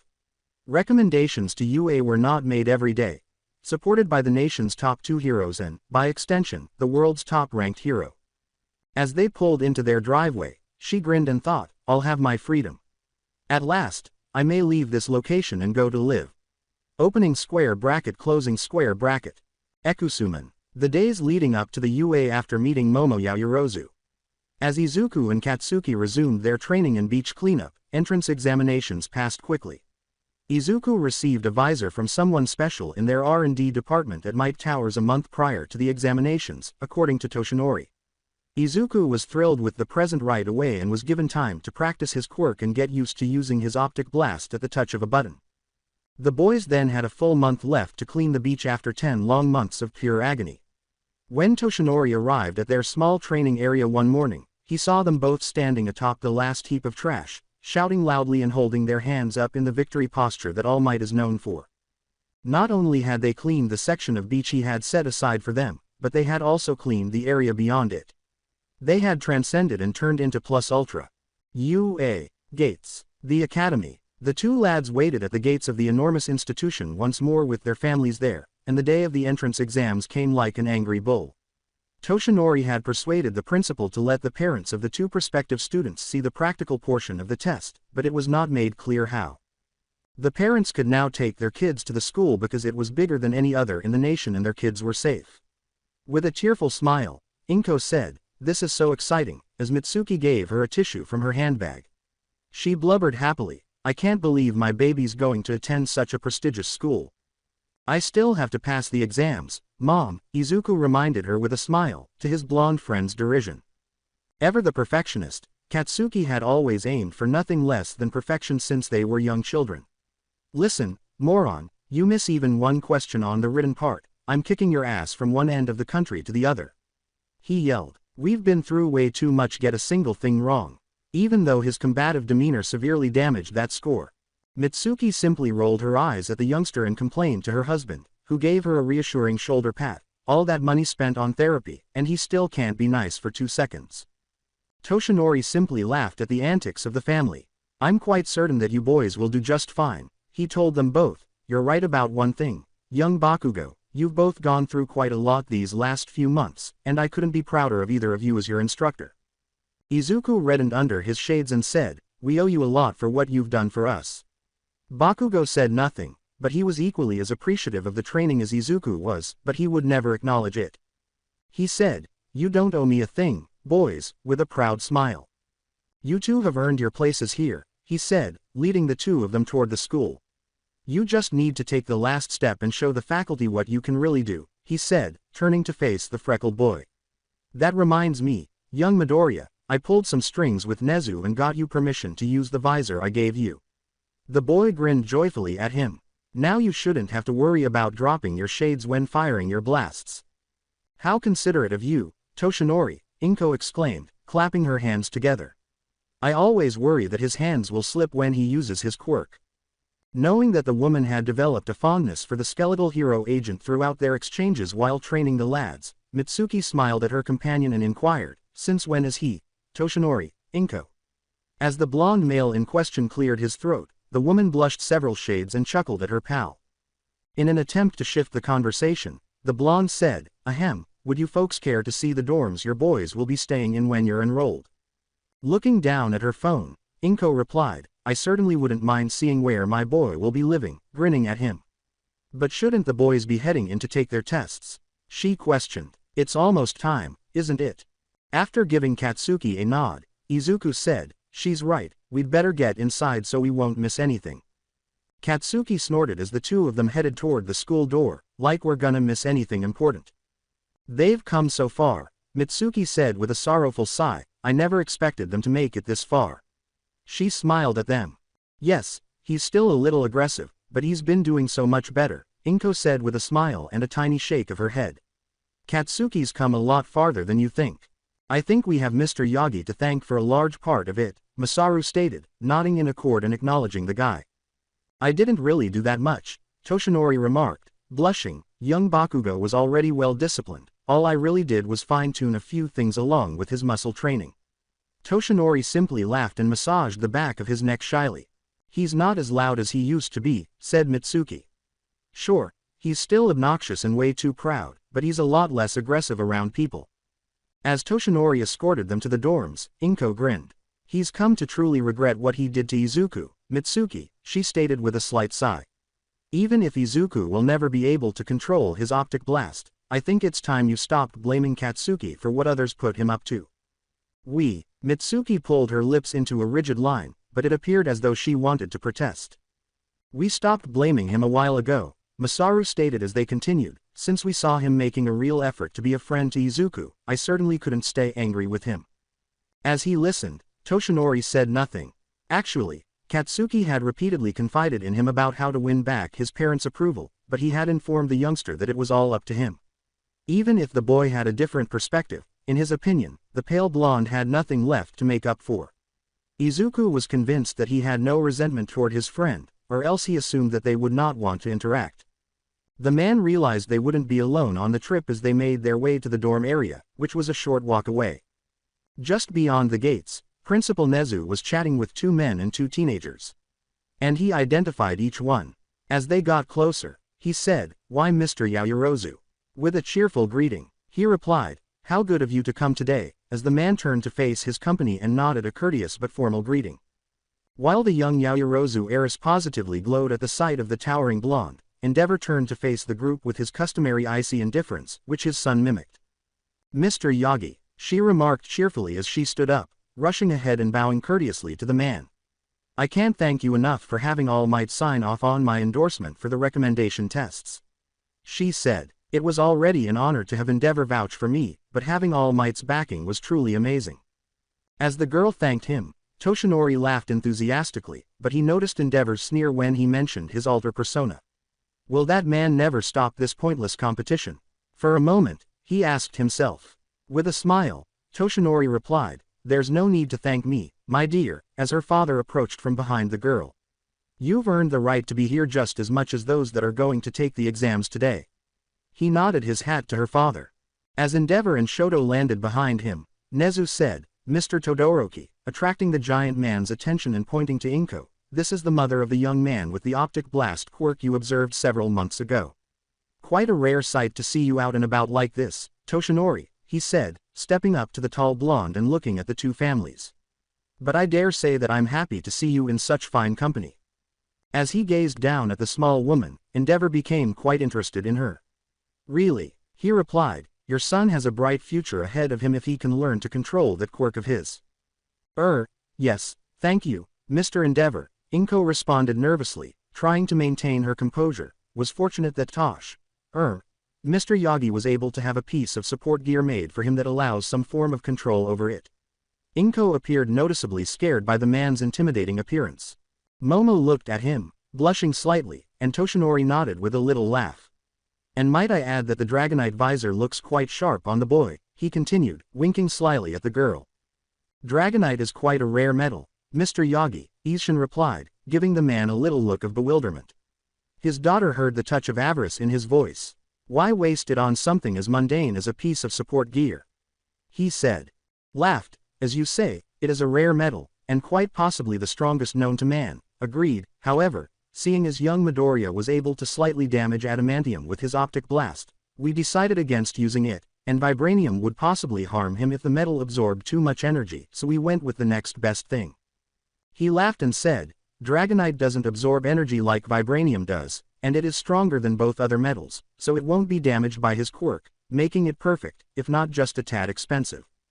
I see your reasoning, the businessman replied, though it still seems quite troublesome to have to use such a precious resource for mere equipment. In the meantime, while the two men were conversing, Inko stopped to talk to Momo. As the girl grinned at her, she remarked, I'm really glad to see you back on your feet again, dear. It usually takes quite a while to heal from such an ordeal. Thanks to my metabolism, I tend to heal pretty quickly, Momo replied, shrugging and stroking her flat stomach. Plus, since I use my lipids to power my quirk, I stay in very decent shape. While it's good to see everyone getting along so well, Nezu said, coughing into his paw, we might want to continue the tour before our prospective students prepare to take the practical exam. Nezu pointed to the dorms. Endeavor sighed and remarked, he's right, before trailing behind the principal as he led the way. I'd rather not miss the chance to see the boy with the optic quirk in action. As he, Inko, and the Bakugos chased after them, Toshinori remarked, I quite agree, adding, and I think you find yourself pleasantly surprised with how well the boys perform. The man sneered and replied, I'm only interested in the green-haired one. Shoto gave his father a scowl. As he attempting to incite jealousy in me. As the Yaoyorozus moved in behind them, he pondered. As you can see, we've spared no expense in our attempts to make our students comfortable, Nezu stated, as he showed them the spacious common area a little while later, grinning grandly. Here we have the living area with an attached kitchen and dining room. Endeavor and Ishin were not impressed. But Momo was overjoyed. It's so nice, she said with a joyful smile. Quaint, said her father. It's lovely, Inko remarked as she surveyed the spacious space, as she and Mitsuki were quite impressed. This is far bigger than our little apartment. Mitsuki grinned and remarked, this is a really nice kitchen, turning to the principal. Are the students supposed to cook for themselves? You know you should really move out of that dingy old place, she continued, surveying the kitchen. It might do you some good to try something new. It is encouraged, however, they are always welcomed in Lunch Rush's cafeteria, Nezu stated with a paw raise, and the woman nodded sympathetically. Shall we have a look at the rooms now? Nezu asked. Yes, please, Momo said with a beaming smile, already deciding how she would embellish it. The rodent said, when the selection is finished, We will be attempting to keep the male and female students separated on different floors to avoid any funny business, as Nezu led them into the hallway and opened one of the many doors that lined it. Toshinori laughed, adding, though, as I'm sure you're all aware, completely avoiding such cases are next to impossible. I believe that our students will be on their best behavior as we will have the class, homeroom teacher monitoring them at all times. That being said, if any boy lays a hand on her during her time here, I will personally see to their ruin, Ishin remarked, glancing slightly at Shoto. I have little worry that my daughter will conduct herself with dignity as befitting a member of our family. To her father, Momo grinned and said, oh, you know that I can take care of myself if the need arises. His gaze was directed at the principal. Be that as it may, daughter, I would prefer you as far away from the boys' dorms as possible, he remarked. I hope you will take that to heart, Mr. Nezu. The creature said, indeed, I shall, and Toshinori noticed the fur on the back of his neck growing. He was well aware of the hyper-intelligent mammal's dislike of having other people dictate how he should manage his school. Now, as you can see, the dorm rooms themselves are of a decent size, more than large enough to fit in several pieces of furniture. They also have a medium-sized en-suite bathroom complete with a large shower stall, toilet, sink, and vanity. Nezu grinned as he went on, allowing the group to file in to look around. Each room also sports 2 small windows for added light. When Nezu opened one of the doors, he revealed the room inside. This isn't even half the size of my room at home, Momo thought giddily, laughing inwardly. I love it. Opening square bracket closing square bracket. Toshinori grinned at the room's spaciousness and said, this is quite nice for a simple dormitory, smiling appreciatively. Too bad UA didn't have dorms like this when I attended. You attended UA? Inko asked, blinking at him. The man grinned and said, yes, I did. However, I regret to say that I never succeeded in establishing a reputation before I suffered a serious injury and had to accept a desk job. He laughed as Endeavor gave him a suspicious look. Now I get to see the next generation take up the mantle. You were forced to quit being a hero because of an injury. The heterochromic youngster remarked, looking at the man with mild curiosity. What sort of injury causes something like that? Shoto asked. A good question, Endeavor remarked, glancing at the man. If I haven't heard of you, you must not have been a licensed hero for very long. After laughing loudly, the blond man patted his left side and said, quite right, Endeavor. He explained, my stomach was nearly beyond repair, and my left lung was so badly damaged that the doctors had to remove part of it, and I didn't even have a license when I got hurt. I was just an intern when a villain I was required to fight took me down. Oh, I can't believe I'm letting my baby go through with this hero nonsense. Inko murmured as Mitsuki and Masaru gave her reassuring shoulder pats. Good heavens, she exclaimed, looking very pale. The woman was surprisingly consoled by Momo, who said, now, Ms. Midoriya, not all heroes and heroines end up like that. She's right, my dear, Toshinori replied. I was young and careless when I was injured, but Izuku and Katsuki don't seem the types to let their guards down easily. Given that he had witnessed the two youngsters in action at the pileup on Dagoba Beach a few weeks prior, Endeavor considered expressing his own thoughts about them but chose to keep quiet. Ishin was still paying for his son's charges from that day in a number of ways, and he was still upset about them. Nezu gave her a warm smile, but the principal responded, he's quite right to praise your sons, adding, from what Mr. Yagi has told me, they will be among this year's best of the best. I honestly can't wait to have them enrolled. Nezu grinned joyfully. I'm sorry for being such a worrywart over all this, but I can't seem to help myself sometimes, Inko stated with a sigh, taking a handkerchief from her handbag. Ishin gestured to his daughter and said, I know the feeling quite well, madam. I honestly don't want my daughter anywhere near this nonsense, but it is what she wants. He sighed. Momo nearly choked at his poor acting, so I must endure it. Nezu then joined his paws together and added, as I've stated, I've spared no expense to ensure that they will be comfortable here. To get back on topic, he said, I do hope that the dormitories meet your satisfaction for your children's needs. I wanted to ask you something, Masaru began, nodding to the animal as the principal turned to face him. What sort of security do you have here? He said, adding, I haven't seen any form of guards or heroes on patrol since we've arrived. Well, as you know, most if not all of UA's teachers are former top-tier pros, but we do employ a rather effective robotic sentry here when the day ends. Nezu laughed a little and said, we call them sentinels, and, His watch began beeping, so he checked the time. Ah, dear me, it seems it's almost time for the practical exams. He smiled. We wouldn't want to miss the children's efforts, now, would we? Ekusuman. The UA. Room of observation. After traveling for a few minutes, the party was seated in a dimly lit room with 5 enormous monitors mounted on the walls. The remaining faculty members and 2 other teens who had completed the recommendation tests were waiting for them. A girl with sharp, jagged teeth grinned and said, Momo. Upon seeing the heiress, you really made it. Of course, Momo said with a smile, you really didn't think we would miss this, did you, Tokage? The girl smiled back. While the grown-ups sat behind them for a better view, the 2 girls sat contentedly talking close to each other. She's such a sweet girl, Inko said to her father, you and your wife must be very proud of her. She noticed the man tensing up a little when she brought up his wife. Inko grinned at how amiable Momo was with the other 2 pupils. She scowled and said, oh, I'm sorry, I suppose that she's not in the picture. Ishin shook his head and said, yes, she is not.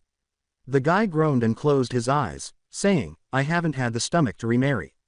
She passed while giving birth to our son, Momo's twin brother. With a pitying expression, Mitsuki asked the father, does your daughter resemble her in any way? He smiled. They are nearly identical save for her quirk, and continued, my wife was quirkless, you see, so she inherited a stronger version of my quirk. It's such a shame, Inko said with a sigh. If she's anything like her mother, then I believe I would have liked to have met her. Before he had to say too much, Ishin wanted to cut the talk short. Luckily, Present Mike unlocked the gates to the grounds and let the students run frantically to find their targets, so the practical exam got off to a very low-key start. Masaru looked for the 2 lads on the screen and inquired, are Katsuki and Izuku in the same area?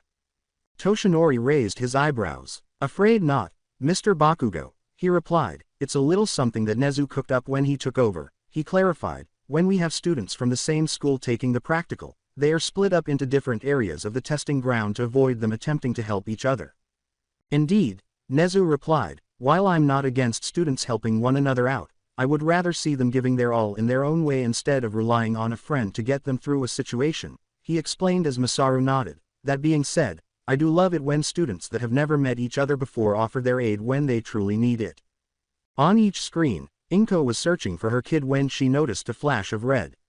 Oh, there's my baby, she said as the cameras focused on him. He was observed firing a big green robot that resembled an armored tank while assisting another child in standing up. When Momo noticed the youngster wearing the visor she had fashioned for him, she quietly gasped in her seat. With a slight flush on her cheeks, she thought, it looks really good on him. As Momo stared at her in disbelief, the girl seated next to her saw this and gave her a gentle elbow poke. Got your eye on that one, huh? She smiled teasingly. Oh, what a tragedy. I had my heart set on seducing you myself, she said, pretending to feel betrayed. Setsuna, Momo scolded in a stern voice as she glanced back at her father. She was forever grateful that the man did not appear to hear them, saying, please, if my father heard you he'd. The sheltered girl's face positively exploded with steam at the implications of Setsuna's wink. Just a few more days and you won't have to worry about him, she whispered huskily, leaning toward her. Then it'll be just you and me, and the little greenie out there makes 3. With a sigh, Momo went back to the monitors to witness the mayhem of the test. Oh, you tart, she said. Call me whatever you want, honey, Setsuna said, giggling, leaning in close to her ear. But I can tell, you like him. Just as a huge explosion exploded on one of the other displays, Momo decided not to answer. When her kid appeared on the screen, his palms smoldered and he wore a cruel grin of joy as he stood over the destroyed remnants of a horde of robots he had just taken down. Yes, Mitsuki suddenly crowed, that's my boy, she exclaimed proudly. His quirk is quite powerful, too, isn't it? Endeavor whispered, mainly to himself, but one of the professors in the class could hear him as he gazed at the pale blonde with fresh curiosity. A woman wearing a leather corset remarked, he'll be a fine addition, but he's quite a bit more aggressive than the other hopefuls. Well, I rather like that. A weary voice beside her whispered, down, Midnight, we don't need another lawsuit against us because of your libido. That was one time, the now named Midnight defended herself, pouting at him.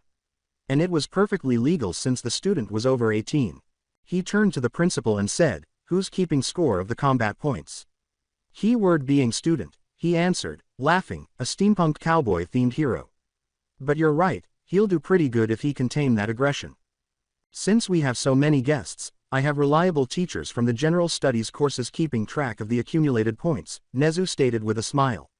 He pulled a tablet from his vest and said, according to this, our young Bakugo is already sitting pretty at 40 points thus far.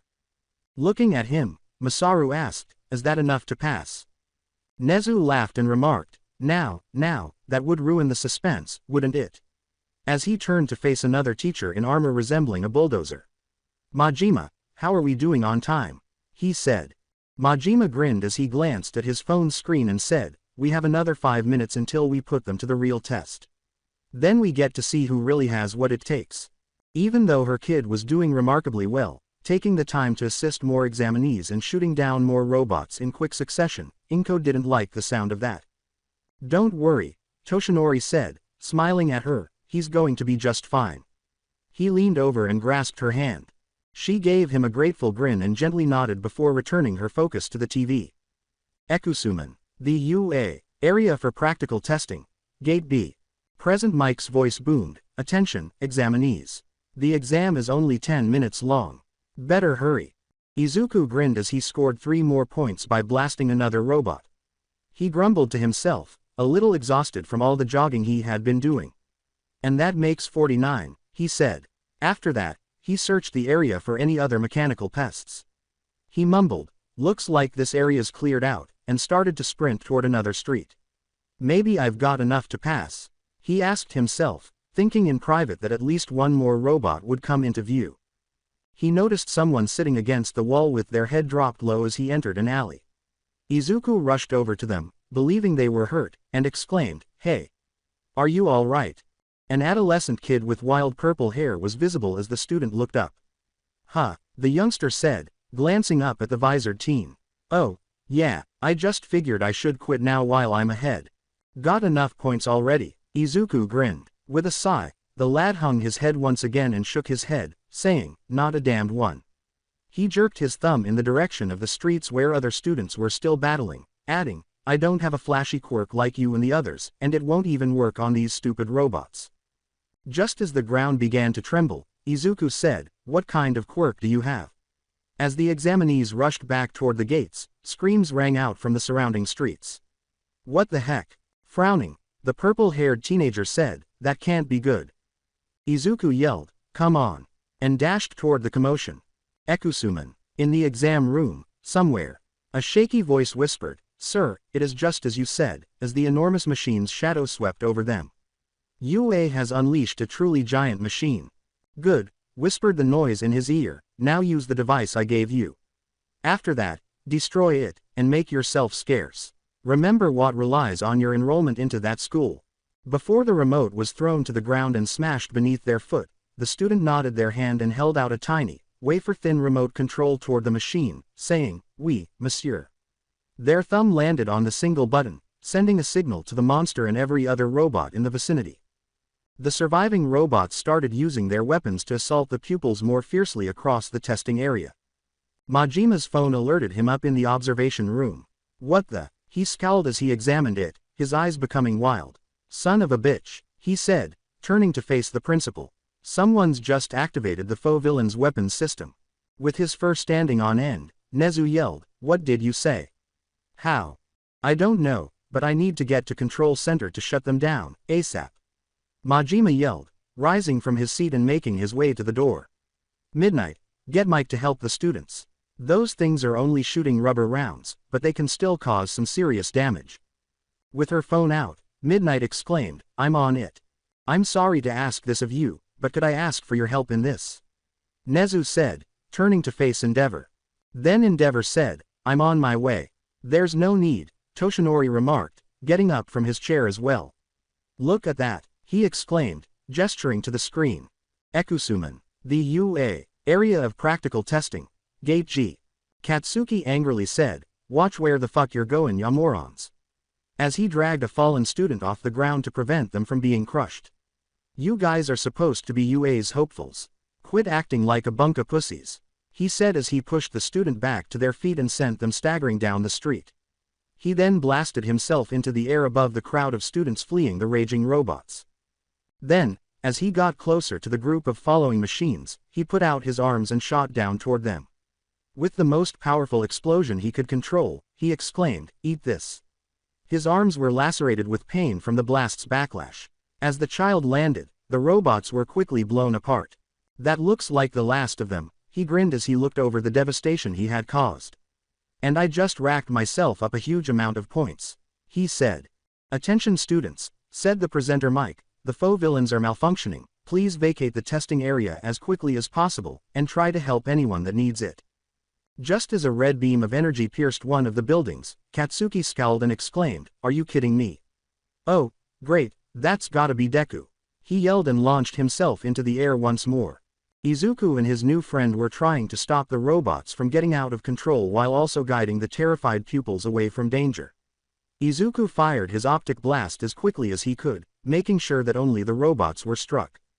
He noticed Katsuki coming in hot for a landing after hearing the word, Deku. From above them, "You idiot," he yelled, setting off a blast that not only eased his landing but also destroyed a robot that was approaching him. "You heard Mike, didn't you? We gotta get out of here." Izuku blasted another machine and shook his head, saying, "Not until everyone's clear." The purple-haired teenager yelled over the din, "Easier said than done. Hey, stop pushing people and move your ass." He yelled at a student who was forcing their way through the mob, knocking others down in the process, saying, "You wanna be a hero, don't you? ACT like it. I like your new friend, Deku." Katsuki grinned, blowing up another small group that was approaching them. "Guys got some balls," he said. "Thanks," responded the child. What was causing the ground to tremble? Throwing one of the smaller robots over his head and smashing it into the ground, Katsuki yelled back as he battled, "No idea. I thought something blew up," he said. One of the students who was running said, "It was a huge robot. The really big one that President Mike told us to avoid." And then they ran with the other students who were rushing. Izuku scowled, "The 0-pointer. Just how big is this thing?" he asked, shooting down another robot. Then, as though in answer to his query, a huge mechanical hand clutched a building's side, and a larger rectangular head looked around it. "Holy shit," the purple-haired teenager said, going pale. "You just had to ask," Katsuki yelled at his companion. "Didn't you?" "Well, how was I supposed to know we'd be dealing with a Gundam knockoff?" Izuku retorted, demanding as the three began to retreat. "How many are left?" he said. "I think that was the last," the nameless youngster said as she ushered one final student by. Rubble flew in all directions as the 0-pointer crashed and armed through one of the fictitious buildings. Before it could strike any of the other kids, Izuku and Katsuki shot most of it out of the air, but one tiny fragment managed to get through and struck Izuku square in the face, sending his visor flying into the streets.